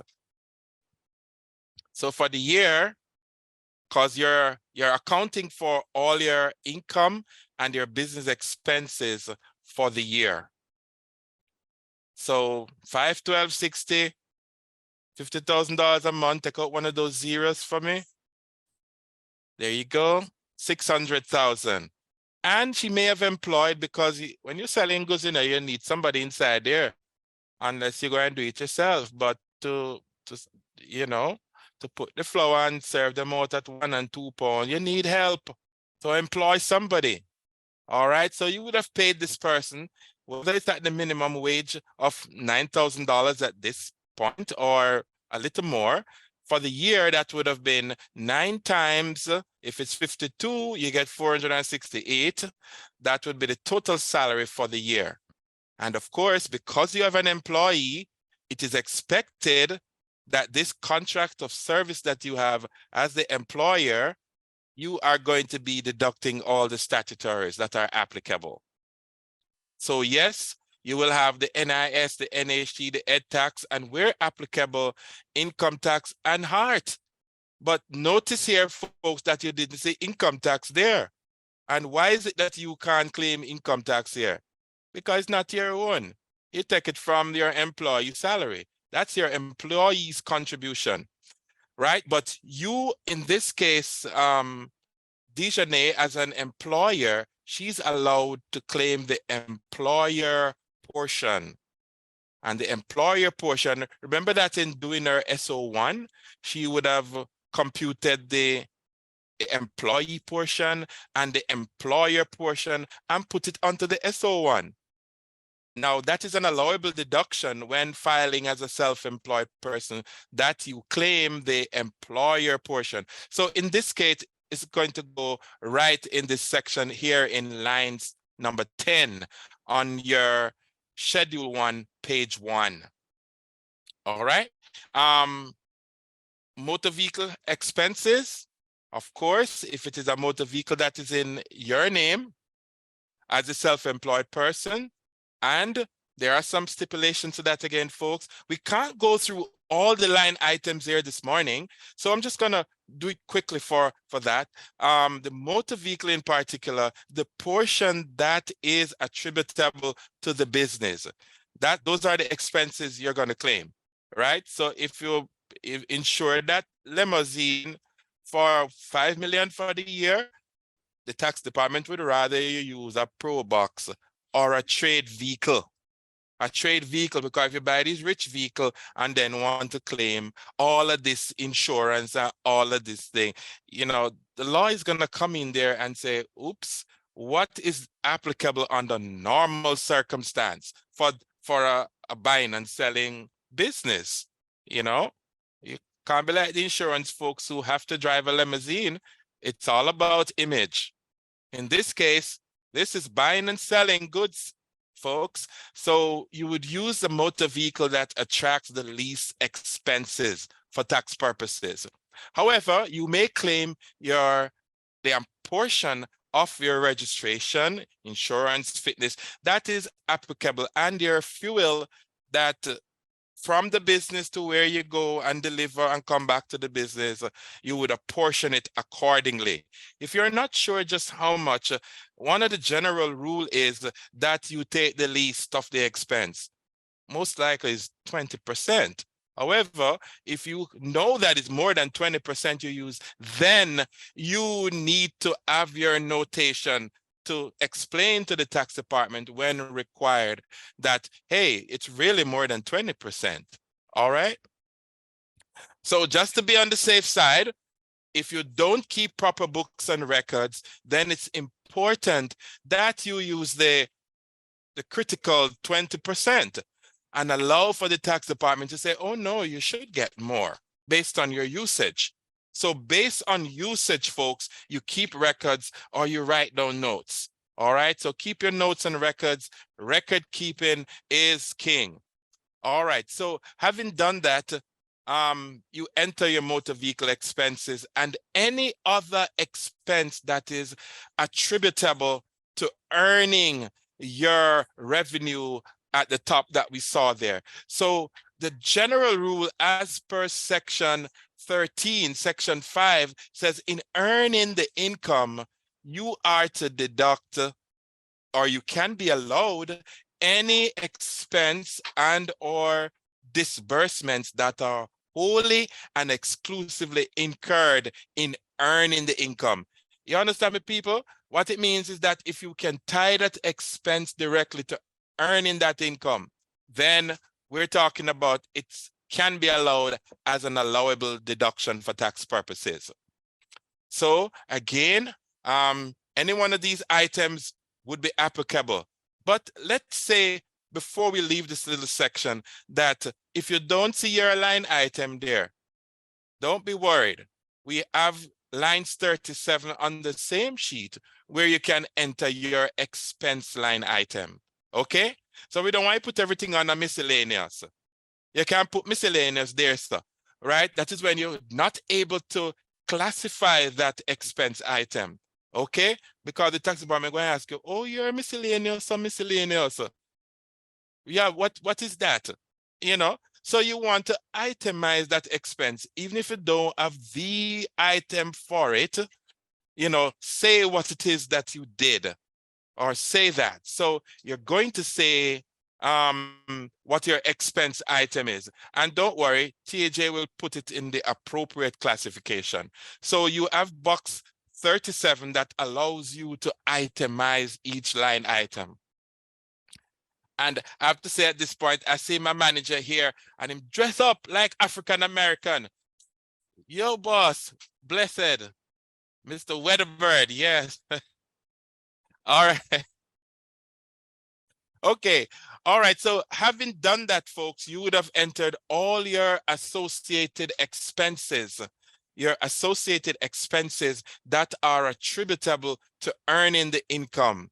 So you can't put baby mother fee, you can't put the children's school fee, you can't put all of those lunch money, how much you carry go for party. If you put that, folks, that's okay, because we have page 2 of schedule 1, which will take care of that adjustment.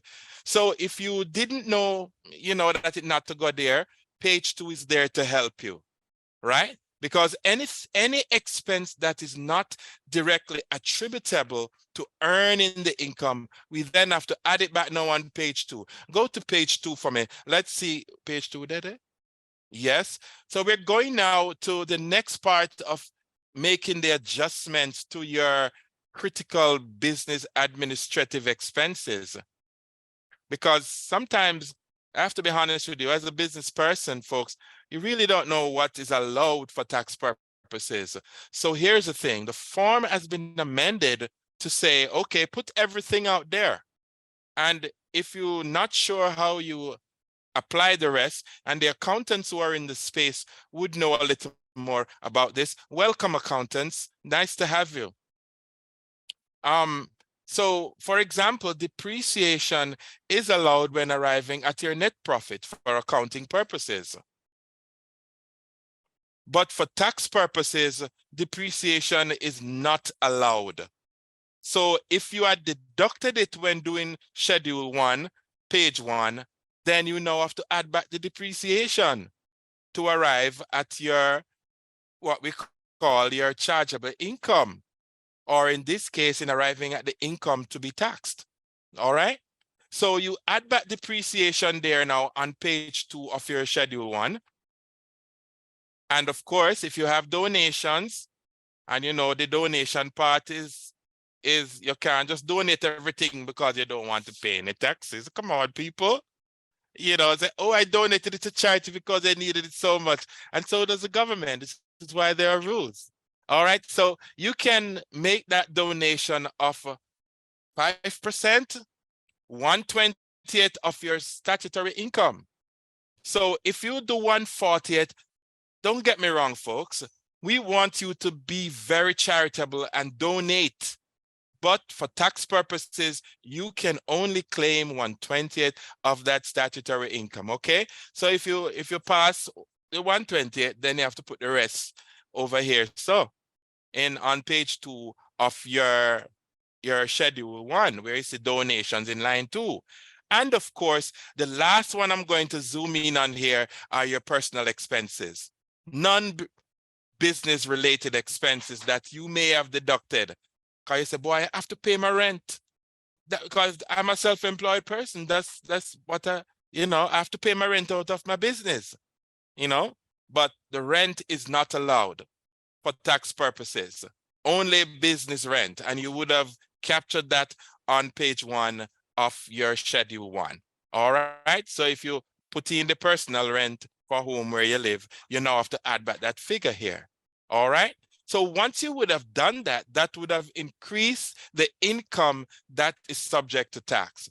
Now, having done that, folks, you would have completed the part of the self-employed person's income here. But I want to go for those advanced persons now who have more than one source of income, because the summary of income section B has a number of sources of income. So if you don't see yours, here we go. So we have income from rental, and it's underlined. Oh, we don't want to leave out the share of partnership income here. Share of partnership income, there it is. They can see this thing here. All right, in lines 8. And then we have gross rental. So for persons who are doing rental, you have private house that you're renting. You call it a rental. One lady called this morning and said, I only rent my house for $68,000 per month. I said, where are you located? I'm in Jacks Hill. I said, that's okay. You're just gonna put it on the rental income section of your SO4 return, and that is column B. So she doesn't have any trading activity, but she has rental. So she could input that information here, and the fields are very user-friendly. So if we put that here, $680,000 times 10 times 12, if it's on 10 months you collect for the year, put it there. If it's 12 months, then you put the full total. All right? All right, so if you have rental income, it goes there. Now we have other sources of income. So scroll back down. Let's just look at the other sources, folks. So you have in another underlined source of income here would be income from all employment and offices. So this is where persons who have income from employment, this is where you'd come in. So you would then click on salaries. There you go. And you will see this pop-up box come up. Yes. And then you simply select add a record. So your employer, since you're an employee as well as a self-employed person, your employer, folks, if you didn't know this, your employer is required to give you a certificate of pay and taxes deducted thereon after the end of each year as an employee. And what does that say? It said that this is what you earned for the calendar year, and these were the taxes and the contributions that were deducted, and the employer would stamp it with their stamp and also would sign to know that this is a legitimate, what we now call P24. So you must have that P24. And if you don't get the P24 from your employer, Regulations 25 says that you are to ask your employer for it, okay? Because as a self-employed person with multiple sources of income, you also need to declare that P24 as an attachment when declaring your other sources of income. There you go. And just a reminder that once you declare this P24 is not saying that you're going to be taxed again for it. It's just a declaration of all your sources of income as required under Section 5 of the Income Tax Act. All right. So we scroll down then to another source of income, which is income from investments and other sources. So if you have that type of income, you would put it in this section. Let's see if we have any more, Sheraton. So we have another source here. So all the underlying sources are clearly labeled here. Income from sources outside the island. And what do we have here? Yes, some people go on employment abroad. And I want to cough there, so let me drink a little water here.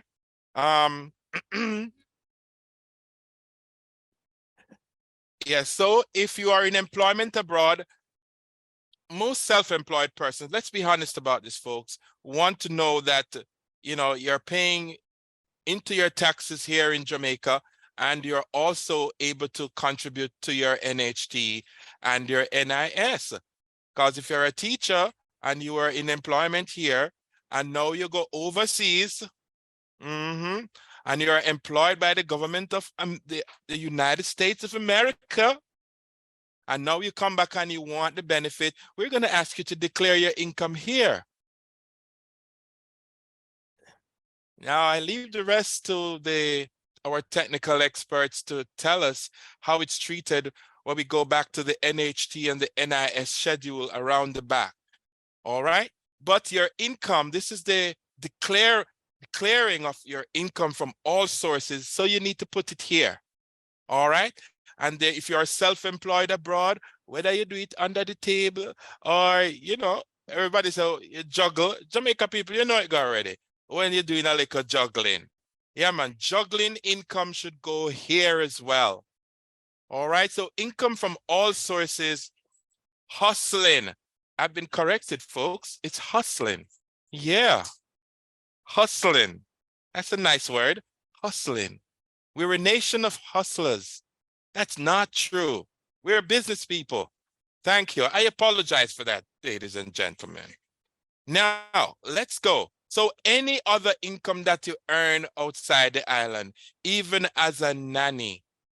Sheraton, where so you put the commission now for persons who are, I'm going to be advised there, folks. So let's go back up because my presenter told me that we need to speak about persons who receive commission. All right, so commission, folks, we are going to go to income from employment and offices. So if you're in receipt of commission, you need to go to this section under section B of the return, and you're going to go to income from employment and offices and click on lines 12, the hyperlink. And you'll be required to add a record and populate these fields. And if it's last year, you want to set this employment. So scroll down right there for me. Basic pay, not say start from number 2, unless you have a lot more income, right? Then you will be required to put in some more from previous employment. But generally speaking, if you are a commission person, then you'll be required to complete this P24. And this is the section that's applicable to you. Now scroll all the way down for me. Yes, you're still on the P24 because some of these commission persons, usually sales agents, they have deductions you call agreed expenses. So you can either put the total agreed expenses that you think that you are supposed to be claiming right here, or you can attach the schedule of expenses. Can you go there for a moment for me? So you can put the total here, or you can scroll down commission agents to lines 18 on the income from all employment and offices. Click on that schedule for me. There it is. And yes, it is going to ask you to, and most sales agents, level with me, because you come to the tax office each year and you would have completed a schedule 3. Yeah. And for those who are new to the commission earned stage, here is how it goes. Let's go. So at the top, you're going to state, let's scroll up back for me, Sherton. Number 1, the list parishes traveled to and frequency of visit.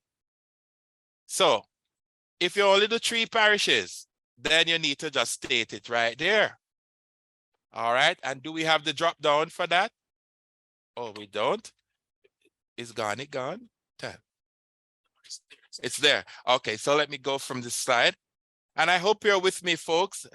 All right. Everybody's with us. Yes. So we're going to make this view standard, full screen. There we go. So once you click into the box underneath parish, yes, we have a very interactive parish locator. Yes, and it tells you to tell the tax department, what are the parishes that you travel and the frequency of travel. So you have the option to select. So just select, for me, you go to Hanover once per month. You go to Westmoreland twice per month. Don't say 4 times if it's only 2, you know. The tax department will find out. All right, so number 2 says, you're gonna tell us about the vehicle that you used. So you have the option of saying whether the vehicle was owned by you or assigned to you. And if it is owned by you, when did you purchase this vehicle? And you complete all the fields applicable. All right, what is the type of vehicle? And because you're a commission agent, you normally drive a BMW. So you would normally put that information there. Don't go so fast. We don't want to lose them here. What's the CC rating? And we continue because we're on to agreed expenses here. Bella, Sherton, you want to fill out this for me because a lot of persons are interested in the agreed expenses. So we're gonna complete this so that persons can benefit within the space right now. So we're saying this vehicle is owned by Miss Dejanay Webley, and she purchased it on the 1st of May 2020 at a cost of $4.5 million. Let me see what kind of vehicle is that now. A 2019 CRV Honda. Vehicle price, I know, you see. Oh my word. 2019. Can you imagine, people? Might just only take the money there and just add on next million and go buy one new vehicle. Come on, you car people. You gotta do a little better than that. Don't worry, we love you just the same. More the merrier.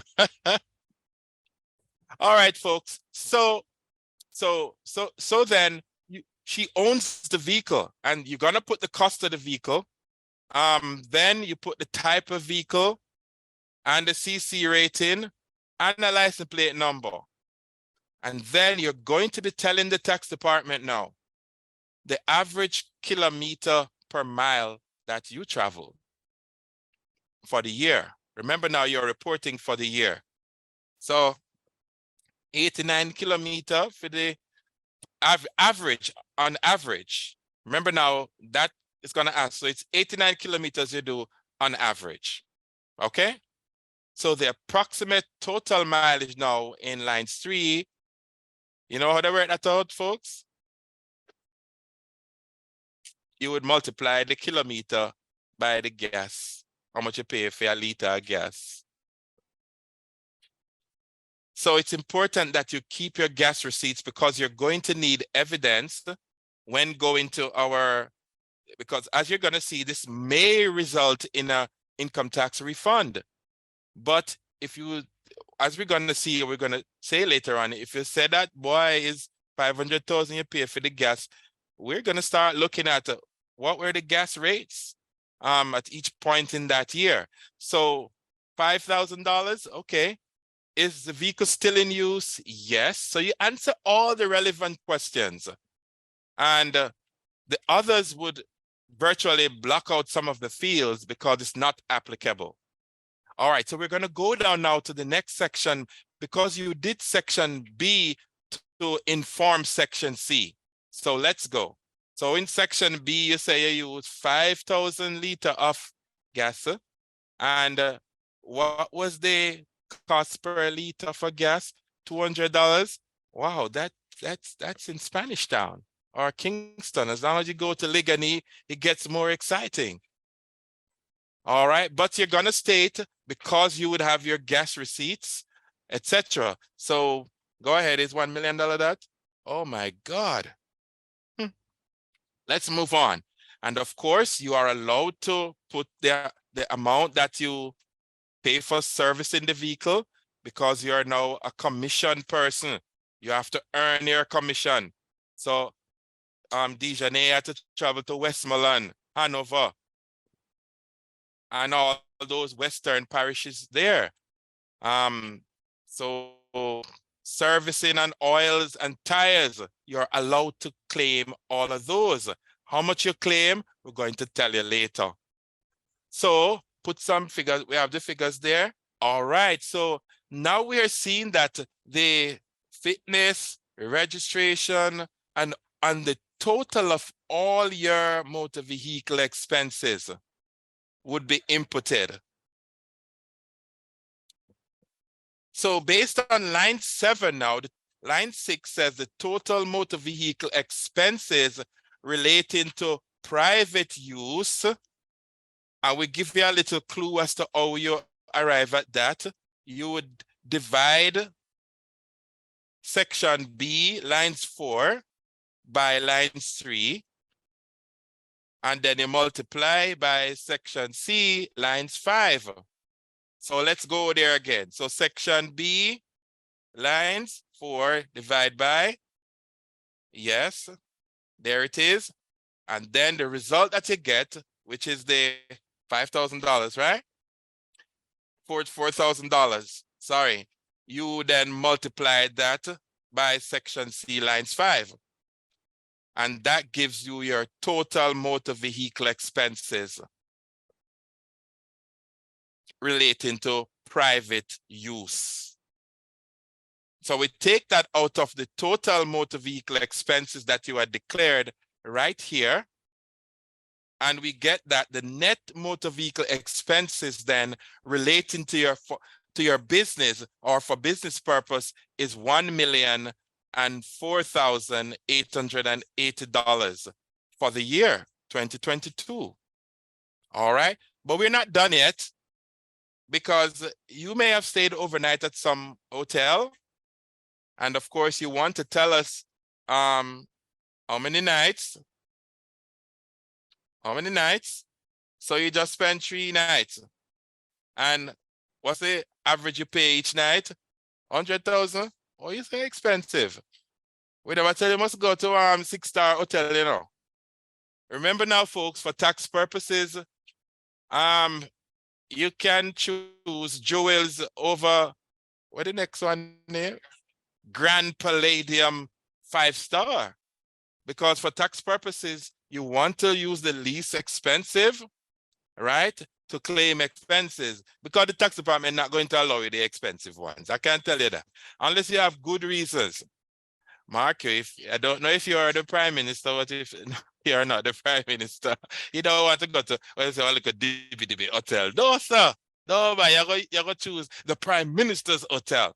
But remember now, point to note here, folks, that if you are going to a hotel to stay overnight, the income that or the commission that you're going to be realizing from all of this expense should increase the income so that you earn more, so that you pay a little more, and so that you go home with more. All right. So the expense should somewhat be commensurate with the income. You cannot be earning $150,000 and not go $100,000 hotel. No, sorry, Bob. So let's continue. So you have to make it commensurate. Let's go. So of course you're allowed to claim some of these things, commission sales agent, and you state the information there. And of course, if you have any other expenses, any other expenses, right? And I see some persons, I was looking at some schedule 3 the other day, and I see where they put medical expense, they put vacation expense, and all those beautiful things. Folks, we want you to have good stuff, but for tax purposes, these are good. You have to bear in mind that the expenses must be related to earning the income, and they must be reasonably incurred in earning that income. All right. So now that we have done that, let's see what our result is. So you are now submitting to the tax department via your S04 return that as a commission sales agent, your total agreed expenses for the year 2022 was $1,404,888. Wow. So of course, this will be sent over to so you click next, yes, and you complete that. There you go. And this, of course, you know that the tax department would not just take up and say, okay, they deserve the $1.4 million. They're going to ask you to now come in to verify these expense claims, or you can upload it as an attachment. You can upload your support. Is a whole heap of supporting document that do, you know, but we would definitely want for you not to clog the system. So you'll be asked to come in by our refunds unit to present those documents in support of the expenses that you're claiming. And I want to say here, usually, once you're claiming these agreed schedule of expenses, they normally line it up with 30% of your statutory income. All right, so we're gonna take that out. We're gonna take it out now just to let you know that it's 30% of your statutory income that's usually required. So most of this will be edited. So we're just to show how it's completed. This is what would obtain right here. Can we cancel this now? And then we're gonna go back to completing the rest of the form. So we say this commission sales agent would have done that. But because Dejanay is not a commission sales agent, she is our regular trader who buys and sells goods. Wait, you can't come off. Okay. So she buys and sells goods. So the only other thing then, let's see if we can clear this from our screen. And while Sherton is doing an excellent job here, does the clearing, I want to go back to Madam Presenter. Is there a question in the space before we continue? And we're almost, yes. I see 2 hands raised. I don't know if you want to take them now. Yes, I want to take one of those hands. Go right ahead, please. Miss Ron P.M. Jones, LLB, he had asked about a demonstration earlier. I don't know if he has you have a question?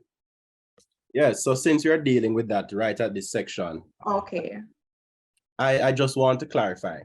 When you have declared your expenses as a commission agent, is this going to be treated similarly to a deduction like your pension deduction? Is it that your total expenses is deducted from your total income and the balance is what becomes taxable income? Generally speaking, what happens there first is that the expenses that are declared are vetted for accuracy and correctness. And accuracy there and correctness means that are these expenses allowed for tax purposes under Section 13? So if it doesn't fit the requirement, then, you know, our auditors will virtually remove those which don't apply. And then those which do apply, then a certain percentage is then applied to as a deductible from in arriving at your statutory income. Now, bearing in mind that because you would have paid that income tax already, then this expense also helps to reduce the amount of income tax that was paid. So which may or may not result in a refund. So if I understand you correctly, what you're saying, let's take from your example, the expenses filed was 1.4 million. Yes. 1 million was allowed. So 1 million is allowed, and you have a deduction. You have total income of 7 million. 1 million of expenses were allowed. That's 30%? Is that your 30%? 30% of the 30% of 7 million? Okay. No. 1 million is the expenses that were filed. 1 million is the expense. Okay. But 1 million is the expense. So you get the 30% of the statutory income. No, I'm not following what you're saying there. We are allowed 30% of your statutory income as a deduction. Yes, as a deductible expense. It could be more, but that is dependent on the auditor that is looking at the information and, of course, the explanation that you give, right? The explanation must be commensurate with the information that you're presenting. And the auditor will determine then, but generally speaking, it's 30% of your statutory income. Okay, so, all right, I follow that. But the main thing I wanted to clarify is that the allowed expense that you file is deducted from your taxable pay, and the balance is what you should pay taxes on. Is that correct? From your taxable pay, remember yes, go ahead, I'm sorry. No, but I'm asking from your statutory pay, from your gross minus your pension, minus your pension, your expenses that are filed that were allowed, and the balance ought to be taxed. And the balance would be taxable. But yes, that is what generally obtains. Now, let's go to the form again, because we're going to demonstrate it to you that once that information goes in, Sherton, are you there? And this is done during the income section to reduce what it does is reduce the income that was subject to tax initially. So in this case, the tax would have been paid already. The income tax would have been paid upfront. However, as a commission agent, you are now saying that I am inputting a further list of expenses that I had incurred that TAJ has allowed, right? Which is further going to reduce the income tax that I already paid, resulting in a refund. Good, clear for me now. All right. I just wanted to understand that once the expenses are allowed, you minus that from the income that you would have earned. That's correct. After the taxes, yeah, because all of that is done after. Yes, but that's correct. Yes, I hope I were able to clear that out. All right, Sherton, where are we? So scroll back up just a minute for me. So remember that all this section takes is the income from all sources, but it also takes in any allowable deduction. So in this case, the NIS would be, this thing is scrolling up like crazy. Can it stop? Okay, it stopped now. Thank God. Whew. That was close. Okay, folks. All right, so our computers are back to normal. So in arriving at our income that we are taking over as income to be taxed or statutory income, we would first of all include income from all sources, and then in this section for the persons who earn commission, right, they would complete the schedule of expenses, which further reduces this income, as Mr. Ron PM Jones LLB just stated a while ago for us in our chat. Thank you, Mr. Jones, for pointing that out. So this expense goes right here. And so it's going to reduce the income that's going forward to be taxed. So it results in a reduction. All right, I wanted to also point out for persons who are in the space, lines 25. Lines 25, for domestic employment.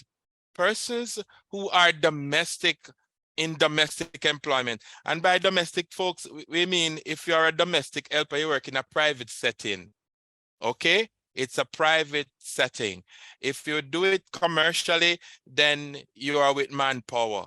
Or you can't say you're now domestic, you're operating a business. You go from here to here, you clean this house, but you also clean this office, and that's no longer domestic once you start going outside of a private dwelling. All right, so you can't put your income in lines 25. However, if your income is from domestic employment, then it goes right here, because there is also a special treatment that results automatically in the other sections of the form for domestic. All right, so let's continue. So we're going to click on the next button. Let's click on the next button, scroll down. Just wanted to point that out. Embassy, as well as, yes, you have persons who are in employment at embassy. Yes, you are now allowed to put your embassy employment income here. And why would you want to put it here and you're an employee in an embassy? Well, the answer is the embassy does not take oops, that's not a good word. The embassy is not going to deduct the other statutories that are required. Hence, the tax department has to facilitate you making that transition. Hence, you're required as an embassy employee to complete the S04 and S04A to account for the other statutories that would not have been accounted for by the embassy. All right. Did we miss anything else here in this section? All right, scroll down for me. Okay, so we're going down and we would have looked at all the sections there. So we click on next. And remember, folks, I said this section is going to inform the other sections. And this journey is coming to the most exciting part, because we've just gone through the choppy waters here. And you did a fantastic job of actually completing the fields. The rest of it will inform the rest of the forms. Folks, you don't want to miss the conclusion. Your destination is coming up. So in this section, again, this form is designed so that if you see a section or a line item and it does not apply to you, don't be shy, leave it alone. Or if you're not sure if it applies to you, then you just give us a call at our 888 Tax Help or our education unit, and we have a number of persons who stand by ready to bring clarity to the matter. Of course, we don't want to forget that we have new tutorials online, and you'll see two young men in yellow shirts. Yellow shirt. So I'm yours truly. Where is Sherton? Come over here, man. Once you see these guys here, these are the yellow shirt guys from THA. Yeah. And Mr. Sherton Bellamy, my colleague, will explain, is there explaining in detail about the S04. So if you're not sure what needs to go where, there are some more debt. And this is our newest video from Tax Admin, folks. And of course, yours truly will explain the S04A. And how do I find it? That's simple, man. Pull up YouTube and just type into the YouTube search S04 and click the button. And if you want the S04A, you just type in S04A and click the button. And once you see two yellow shirt guys, yeah, that's us, man. Now you can send us a like. Tell us how you like that video and tell us what we need to improve there. Yes, and subscribe and share. And of course, diaspora people, we're looking to hear from you because we want to improve to serve you better. It's www.jamaicatax.gov.jm. You're welcome. Now, let's continue. So we go back to our form now, and we're in section C. If you are a pensioner, if you are over the age of 65, then you automatically get $80,000 to reduce your statutory income, your income subject to tax. So we are now on the part where we reduce the gross income, the total income earned from all sources, by a few more things. One is by the fact that you are 65. You're at the age of 65, you get $80,000. You don't have to put it there because we put it there for you. And all you have to do is make sure that your NIS is inputted correctly in the general information section. So if you remember, folks, we said earlier on that what you put in section A will inform section B, help to inform section B and also the other sections without you typing in anything. The form is very interactive. So section C would apply. If it doesn't apply to you, then please leave it alone. But you want to click on the blue dot, because the blue dot, again, folks, this is our blue dot feature, and it's coming up because you might wonder what are other exemptions. Well, let's see if it's going to come up here. We have an internet challenges, but we're going to get that broadband where we have 250, what do you call it, millibands? Oops. Oh my goodness, our millibands here is having trouble.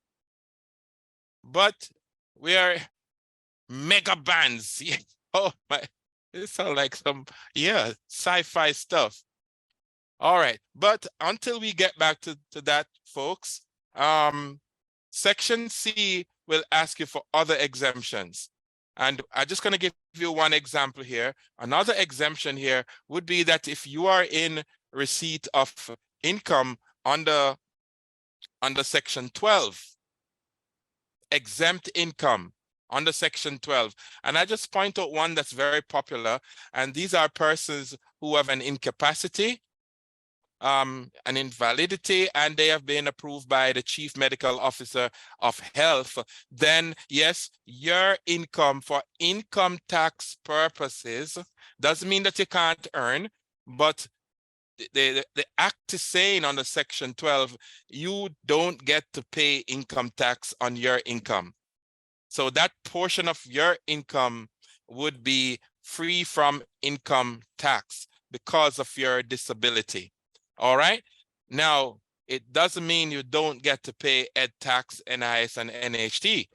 The law is very specific. All right. So the act says income tax is that it means that you are to still file your return so that you can pay your ed tax and your other contributions such as NIS and NHT. And if you want to do some pension, yes, that's a good idea. Oh, yes.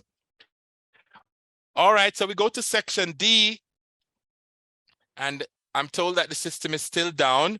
So we're not seeing section D, right? But section D would deal with your capital allowance. Pull up that form for me. Let's look at the form. While you find that, we look at the form with the capital allowance. And of course, capital allowance, until we get back there, folks, capital allowance can be found at our TAJ website. You simply click on publications and you will see that drop down list and you click capital allowance.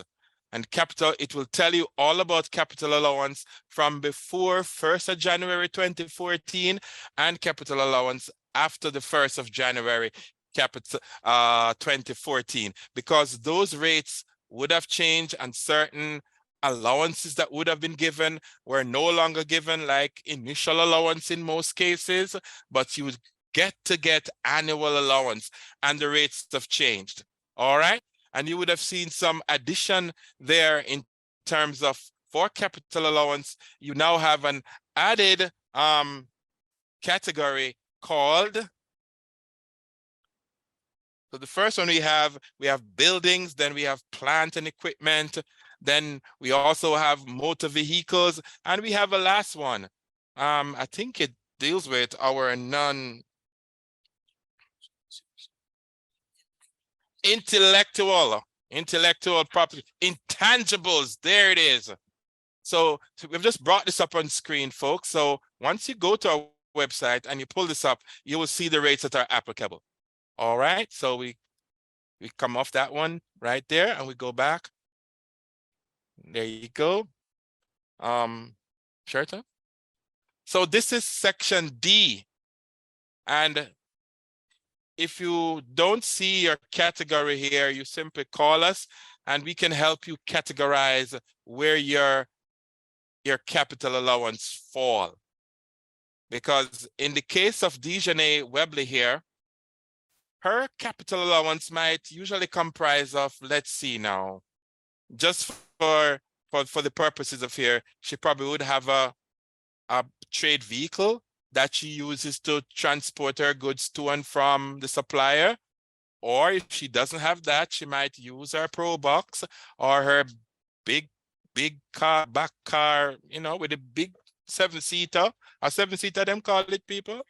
7-seater, yes, and put the goods in that and transport it to her store where she does. So, and once the vehicle is in your name, again, folks, we stress that if you borrow people's vehicle and try to claim capital allowance, it is going to be disallowed. So the vehicle must be in your name, and the capital allowance based on the value is applied accordingly. All right, so we want to move from this page. So we say stop sharing. All right, so we've stopped sharing. Are we back on? Not yet. So are there any questions in the chat at this time, Madam Presenter? Are there any questions? All right, questions are being handled in the chat. None. Anybody wants to ask a question so far? Because remember now, we have put all our income together from section B, and we are now going to reduce our income by applying those other things that reduces your income automatically to before the tax is calculated. And folks, in 2014, Dr. Peter Phillips, the then Minister of Finance, to thank for giving our business community a raft, and I say a wide range of goodies. We call them goodies to reduce your income that is subject to tax. So whereas prior to that, people would have been hiding the income, and you know, some of their favorite folks would have been padding the income, you don't need to do that anymore, because there is enough incentives or items that you can claim as a reduction or an allowable deduction that reduces your income that is subject to tax. So if you expose everything and a nothing because you're being given a whole lot, right? And so you just need to know what are the items or the things that you're given. And hence the form is informing you about those just now. All right. So are there any questions? We're having some technical challenges, working on it. So section E, we go to section E, and I'm sure until that comes up, section E would have been telling us about our losses and allowable losses. Section E. You see how much things you can claim? My goodness, before income tax computed. Because guess what, folks? If you are a self-employed person and you're operating within 6 years, all right, and your income is less than $10 million, right? And you are operating at a loss. Remember, those losses can be carried forward and be used to offset your current year's statutory income that is subject to tax. However, after that period has ended, you are now required to only, as at 2014, you're allowed to claim only 50% of your current year losses, and the rest of losses will be carried forward to the future to offset against any other year's profit.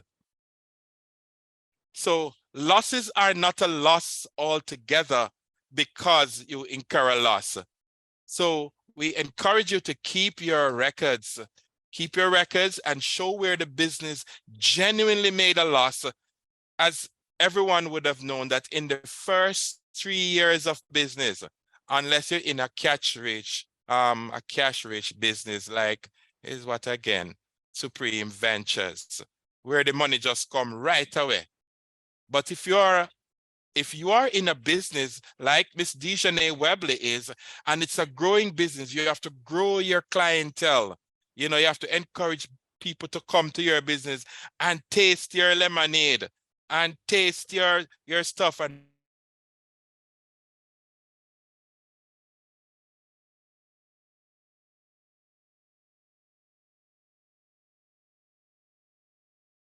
buy from you. Your chicken is the buy from you. Then you want capital for the first 2 to 3 years, so as to get customers to come and patronize you. Now, after 3 years, you would have been seeing a number of losses. All right. And I'm getting the wrap-up signal here.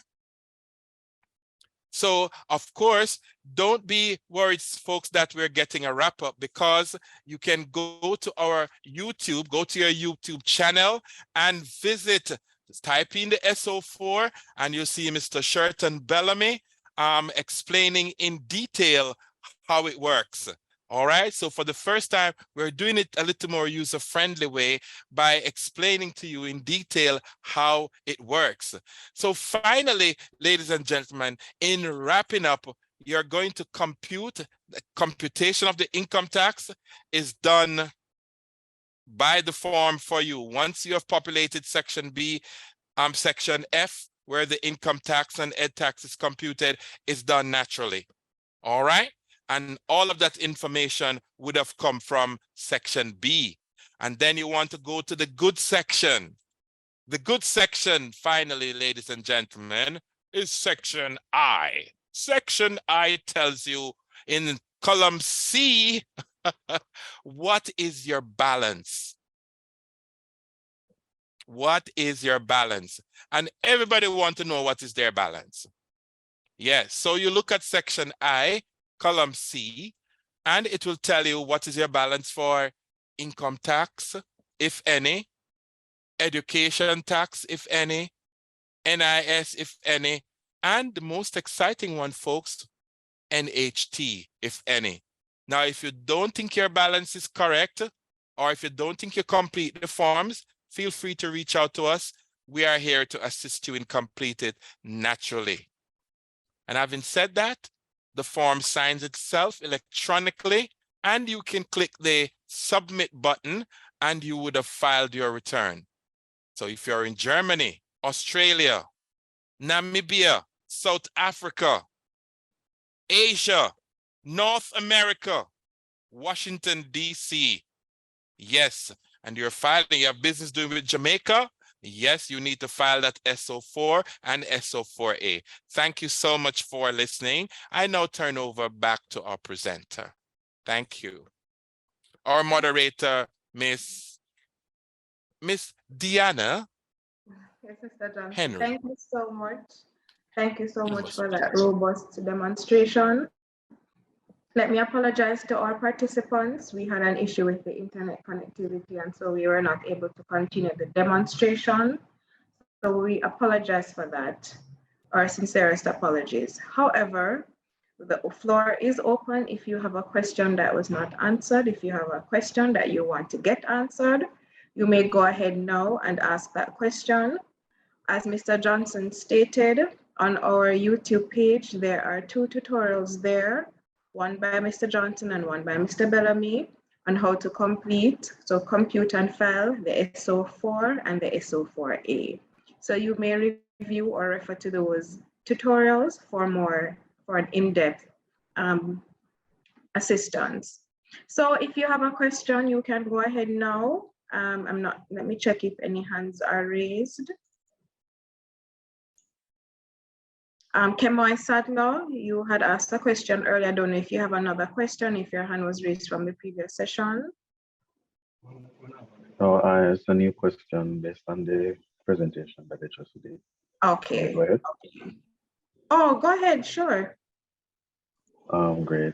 I just wanted to confirm two things.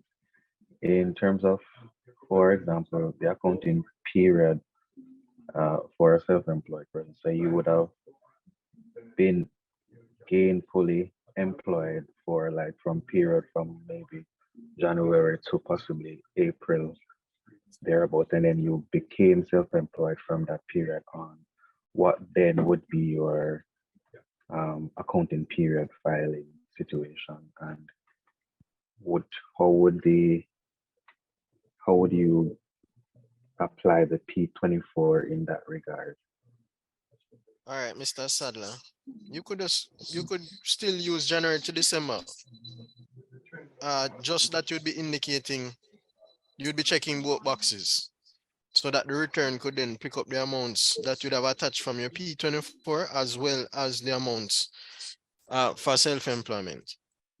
Because the form is enabled so that it can compute taxes and contributions at different rates in relation to the particular income. Oh, so where So you don't have to worry about the period so much, because for the entire year you would have still been gainfully occupied. Okay. Yes. Oh, so you said just click. So just use the entire accounting period. The entire period, yes. From January to December. Yes, because ultimately the firm is looking at the total income that you earned for the year, regardless of whether or not you were engaged for the entire year. Okay. Okay. All right. And in terms of the self-employment, so you would say if you are a resident of Jamaica, yes, and then the date of business registration would be which date? The date that you registered it at the Companies Office of Jamaica. Your self-employment registration. Yeah, because you should register your business. You should have a registered business name. But if you haven't done that, then the line is not applicable. Okay. I see. Okay then. All right then. Thanks much. You're welcome. All right, thank you. Charmaine, bring your hand is up. You may go ahead. Thank you. All right, so just 2 areas for clarity. For somebody who self-employed, but that self-employment is it's by basis of providing contractual services. So does that person click both gainfully employed as well as are you employed? Do you click both? All right, so you have to clarify something for me, because if you have a contract for services, you are self-employed. Right. So the only time that you'll be clicking both is if you have a contract of service and you are self-employed. So unless you're employed and you also do a 9 to 5, if it is that the contract is for services, then you would be deemed to be self-employed. So so that's the distinction that you'd have to provide for me. Oh, so wow. So a contractor is a self-employed person. Right, that I get. So I would just click gainfully employed and I don't have to click gainfully occupied. Gainfully occupied is the option that you would select. Oh, okay. So I don't have to do both. All right. Yes. My second question.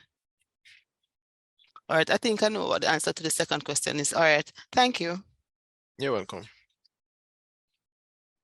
All right, Kamar Sadler and Charmaine Brim, could you lower your hands, please, so that I know that your question was answered. Natalie Brown, you may go ahead with your question. Good afternoon. There's a series of questions about mortgage versus rent. Let me just get a final clarification. Is it that you can only claim on rent if you are renting an area specifically for the office, for the business, and you're not using an area in your current personal home? Is that correct? All right, so I'm restating the question based on what I'm interpreting from what you're saying. Right. If you rent your home And then you are you use a space within your home for your business. Right. You can claim a portion of your rent based on the apportionment as a business expense. You can do Even that. if you did not rent a room at somewhere in particular for that purpose. As wherever you choose to in the house. Yes. But you wouldn't be able to claim the entire rent for the property. You would be claiming the portion. You'll be claiming an apportioned amount in relation to the space that is occupied in respect of the overall home. Herein lies my problem, because you can do that for rent. If I'm a mortgager, why can't I do the same thing for my mortgage? Because I am using a portion of my home to use as a business space. So why am I not allowed to claim any of it, whether the interest or the mortgage? All right. So the purpose of the mortgage would have been the initial purpose of the mortgage would have been the determining factor. When you were applying for your mortgage, the mortgage was for your residential home. Yes, but when I was renting somewhere, the purpose of the rent was for my personal home. So no, originally, that is the difference. The initial intent of your mortgage was to purchase a residential home. Right, and my place that I rent is also for the purpose of being a resident. No, you can choose to do whatever you want to do in a rent space. But when you were doing a mortgage, the mortgage was specifically for residence, a domestic purpose. No, that doesn't make sense to me, because you also have residents where you rent it in a residential area as well. So I don't get it. You are doing basically the same thing. I hear what you're saying, but to me it doesn't make any sense. Okay. All right, we're sorry that we couldn't give you a more fulsome. Probably we'll point to the best thing that we can do is generally there's a covenant associated with your mortgage. So we'd have to point you to the general agreement in relation to your mortgage document. But you can always reach us. It's not in there. No, there's always a covenant in that regard. So what you can do, you can reach out to one of our taxpayer education units, and we'll point you to the direct part of the act that speaks to that. The reason why I'm asking here is that I've been reaching out and I'm not getting a fulsome answer. So I'm trying again. So we will escalate it to the technical specialist unit. Okay, and how will that person reach me? So that's what I'm saying. You can reach out to one of the taxpayer education units closest to you, and then that officer will then escalate it to the technical specialist unit for a response to be provided.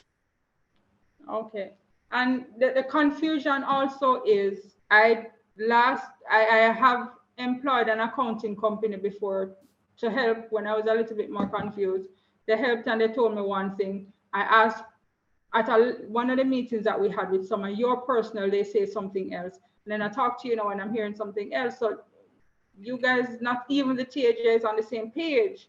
So it's confusing. No, I wouldn't say that. Probably the challenge that you're having is the response that we're providing might not be so suiting to you. So from that, it might be a challenge. The only reason why I can't play the recording is at that time we were told that we could not record. All right. So the solution I'm suggesting then is that you reach out to a taxpayer education closest to you. We will then escalate it to the technical specialists because they interact with the legal aspect of the legislation, and then we'll provide with a more fulsome response. All righty, we'll do. Thank you. Next question is from Timothy Gonto. Okay, are you hearing me now? Yes, go ahead. Yes, good afternoon. All right, my question, I just want to get some clarification on being employed in your own company. So a limited liability company, you and as the director,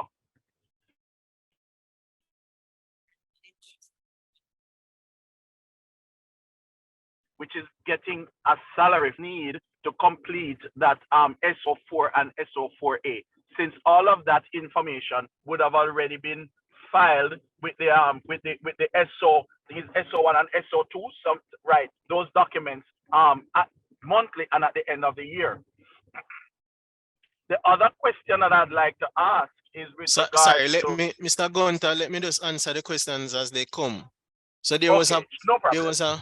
there was a portion of the question that cut off, but I think the sentiment of what you're asking is why do you still have to do a S04, even though as an employee of your own company, the declarations would have been made on a monthly or annual basis?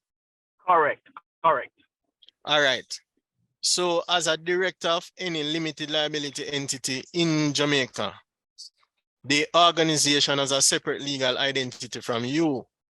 However, because of your position as a director, in tax circles refer to it as you have a propensity to earn outside of that particular business.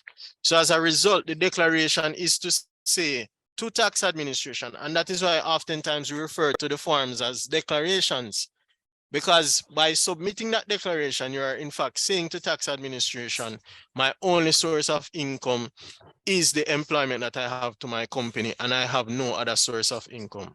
As a director, since 2015, as part of the National Compliance Plan, we've enacted that provision whereby directors are required to be making declarations.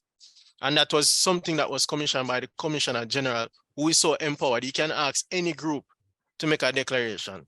So it's simply, in a way, it is actually protecting you so that we can then therefore say you have no other source of income. Okay. All right.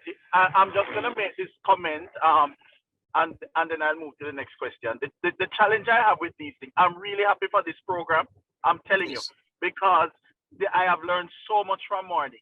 Now, for persons who may have not had the information before and now get it, here's the challenge I have. When we go to make amends, that's the scary part of it. Because if there's a year or 2 years or so where you weren't doing it, and now you say, all right, let me go back and be compliant, you are hit with heavy penalties for just doing what you are learning. And that's the concern I have. And you know, it really scares persons. Well, scares me to go and do anything because except to do the current, because what you happen is that if you try to correct everything going backward, then you're going to find yourself that you are owing this big debt for just trying to do the right thing, even though you didn't. So even if you file a nil report because you didn't have any other income, you're going to find that you probably have to pay 100 or 200,000 simply because you didn't do it 2 years ago. All right, Mr. Gunter, I'm going to let the cat out of the bag. So the Commissioner General over time was doing an evaluation of several submissions made by taxpayers since 2014. And we recognized that there were several declarations that were nil declarations, and they were resulting in huge amounts of penalties and interest. And he gave a directive to the technical specialist to look into the matter and look at what area of the legislation speaks to these persons. And a decision was taken whereby your declaration would have been nil, no income from any source.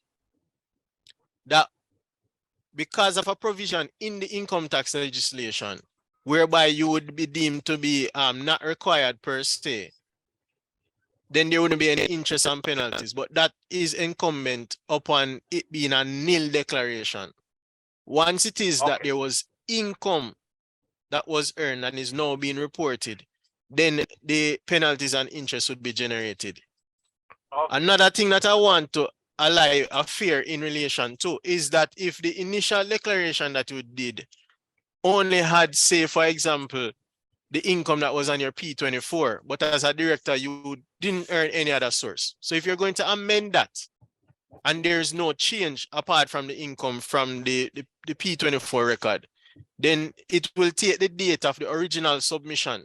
So you won't be deemed to be late. It's going to say if you did it in 2012 when it was due and you're going to refile it, it will take the date of the initial submission. The only area that you might have a concern about is if there is additional income that wasn't declared previously. Then the payment portion, interest will be assessed on the payment portion. Okay. Understood. All right. Yes. The other question I have now is with relation to because I noticed that Mr. Johnson, I think his name is, Yes. did a lot of sharing of information about personal businesses per people with what we call in circles business names. Yes. But he did not do a lot as it relates to like companies. No, limited liability companies. No, for a limited liability company. What about, because I noticed you were saying that you can do like asset tax, not capital allowance. Right. It's still applicable. Is that Still applicable. Okay. All right. Okay. Those were my two questions. So let me just put something in context. So different organizations might depreciate different the same asset at different rates. You. We have. Sorry, Ms. Lynch. Sorry, go ahead. So different organization might depreciate the same asset at different rates. Right. So in order for it to be general for tax purposes, we don't recognize depreciation. We give capital allowances and we tell you the rates that are used for the particular assets, so that there's no disparity about one. Say for example, a laptop in one business is not depreciated at the same rate in another business. So once we give the capital allowance, it streamlines how it is that that laptops are treated straight across the board. Okay, understood. Okay, all right, sir. Thank you very much for responding to those two questions. Appreciate the program again. Have a good day. You're welcome, sir. You're welcome, and thank you. We have 3 hands raised here. Nikki Green, you may go ahead with your question.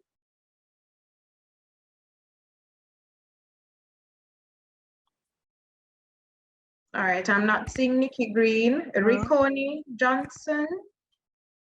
Hello. Oh, sorry. Nikki, go ahead. Yes. Go ahead. Yes, I was asking if I don't remember the person who spoke earlier, but he spoke about persons being employed 2 different kinds of ways in the same year. I'm actually a self-employed person for the first time. So my question was, so for the first part of the year I was employed, and the second part I am self-employed. So what was the question? So what did I put next? For the first part of the year that I was actually employed, how like how you have to put in your expenses and stuff for the self-employed, because I mean from January to August, I wouldn't even know where to begin to start putting in expenses, because I wasn't even thinking in the same headspace as a self-employed person. So what would I do for that portion of the year?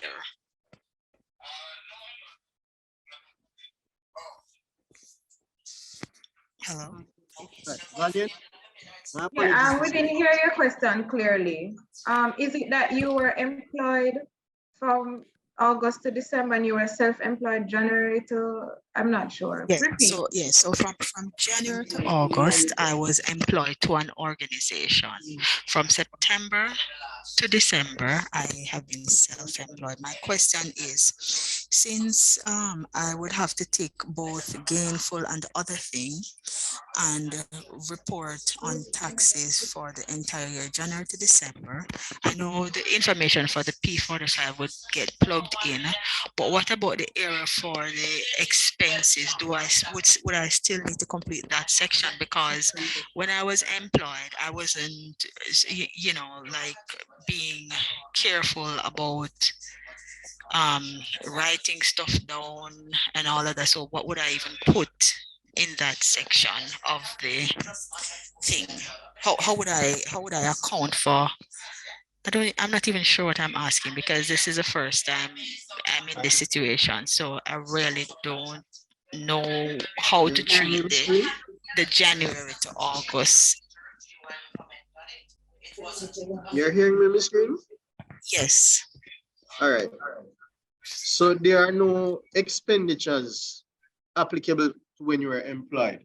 What was your job? Screen?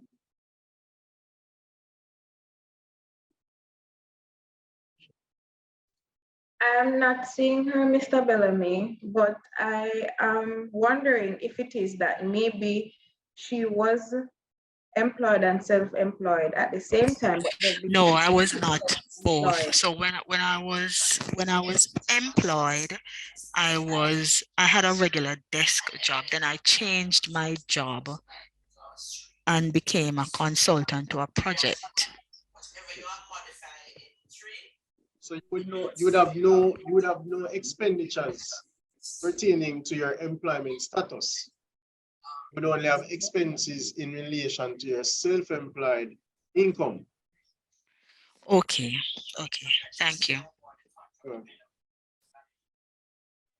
All right, we'll now take the question from Riconi Johnson. Hi, afternoon. Yeah, my question is, I registered a business last year, so proprietor, and I registered it to receive a cultivator license. I didn't want to do it as an individual, wanted to do it as a business. So I have to have a registered business to get it, the license under the business. My question is, I don't receive the license yet because for CLA you have to pass, quite a few criteria, and that takes time. Do I still need to make a declaration since there's no inflow or flow of cash? Yes, sir. Very much so. That's why we call it a declaration, because even if it is that there is no funds income to report, the declaration by putting 0 on the form tells us that nothing happened. Okay, understood.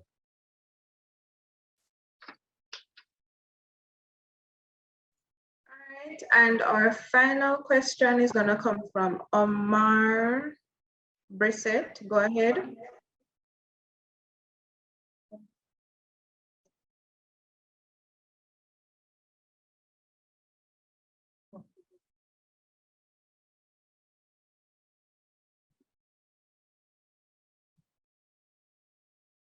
Right, Mr. Brissett?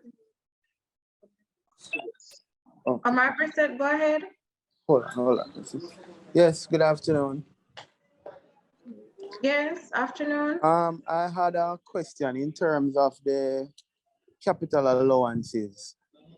In the case of equipment purchases, right? If it's a capital expenditure, that means it should be placed on the capital allowance schedule. Yes, sir. Once it is at your purchase assets. Yes. Hello? Schedule. Yes, sir. And the schedule on our website gives the breakout dependent on the particular asset type. Right. Okay, so I see on that schedule where it spoke to plant and equipment. Yes, sir. So you would, based on the amount that you would have paid for the equipment, you would put the percentage amount there. Yes, sir. So you're allowed to write stuff over the provided type. Okay. So is it a case on the application? Is there a case where you would put the total amount in terms of expenses for those equipment? Expenses, that part is not clear. Expenses in relation to the equipment? Right, in terms of, because my business is a service business, medical service. So I usually purchase medical equipment so that I can treat patients. Mm-hmm. Right. So it is the cost of the equipment. So say the equipment, the piece of equipment you're purchasing costs $1 million. Right. Right? Whatever the particular rate is applicable to that piece of equipment, then you find the percentage of the million, and that is the capital allowance for that particular period. Okay. And I would have to upload a schedule for that, right? Yes, sir. And the schedule is available on our website. Okay. Could the link for that schedule be placed in the chat? All right, so just go to our website. Mm-hmm.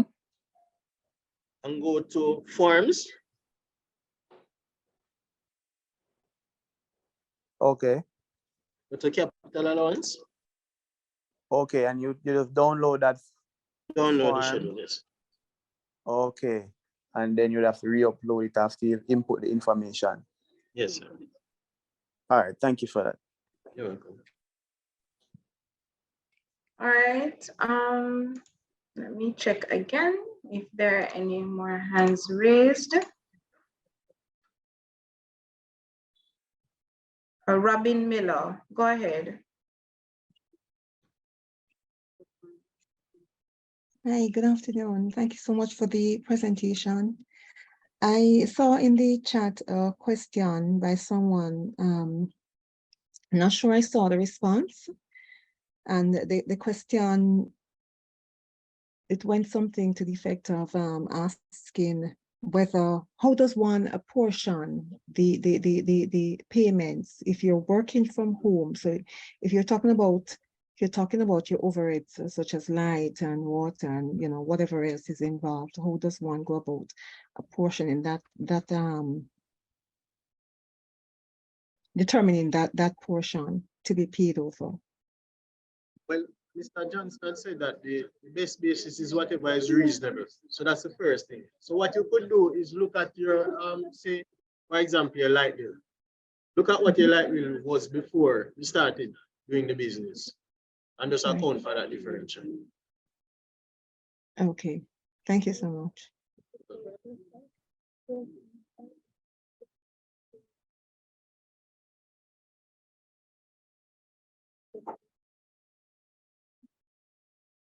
Mrs. Lynch, back over to you.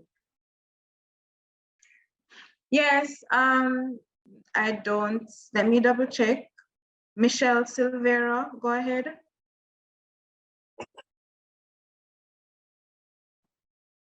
Hello, good afternoon.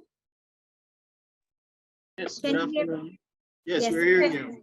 Thank you so much for the session. It was very informative. I've learned so much.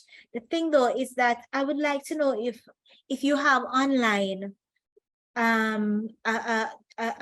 just a recording as to how to fill out the company form, because we're a small business. If you have, just like you have the SO4 and the SO4A online, how to fill out the form. I want to know if you have something like that for small businesses. No, we don't yet have a tutorial for the IT02.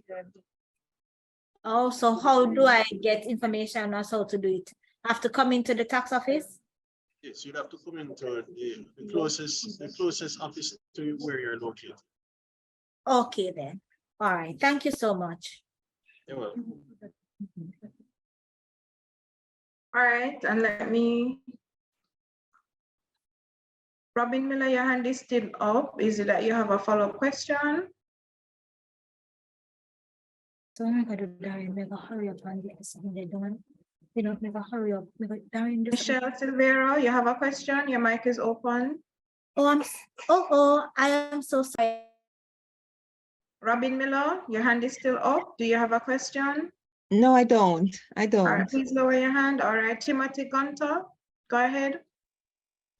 Yes, my follow-up question is, as an employer, how do I access the P24? Where do I get it? All right, so Mr. Gunter, generally your payroll provider, if you use a standard form payroll computation software, it is one of those reports that's generated by the software. But separate and apart from that, the P24 document, we used to distribute it. I don't think it's on our website, but you could reach out to your local tax office, and they might have one that can be used as a guide. Okay. All right. Thank you. All right, so I'm sorry, there's one more question from Cass Nelson. Please go ahead with your question and then we'll wrap up.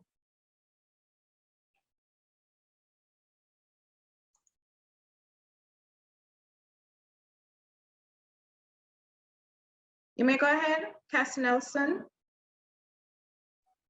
Yes, sorry about that. For real estate agents, they're to use that section that talks about commission for filing? No. Real estate agents are straight self-employed, so you use the first section of the form that speaks to income from trade, profession, or vocation. And then you would list your particular expenses under those headings. Okay. So the section that you were talking about, the commission, those would apply to which set of persons? Generally, persons that are involved in financial advice, and by that I mean persons that sell insurance. Okay, and lastly, for the real estate agents, would they require any P24? P24s are required if you are employed. So okay. if you do in fact sell real estate and you also have a 9-to-5 job, then you would have to get a P24 from your 9-to-5 job. Okay. All right, thanks. Sure.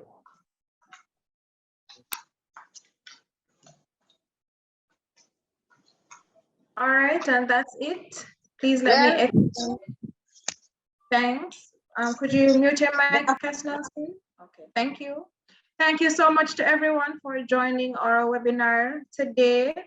I really do hope that the information provided is beneficial, that you were educated, that you were informed, and that you are better able now to properly compute and submit your income tax returns. Thank you so much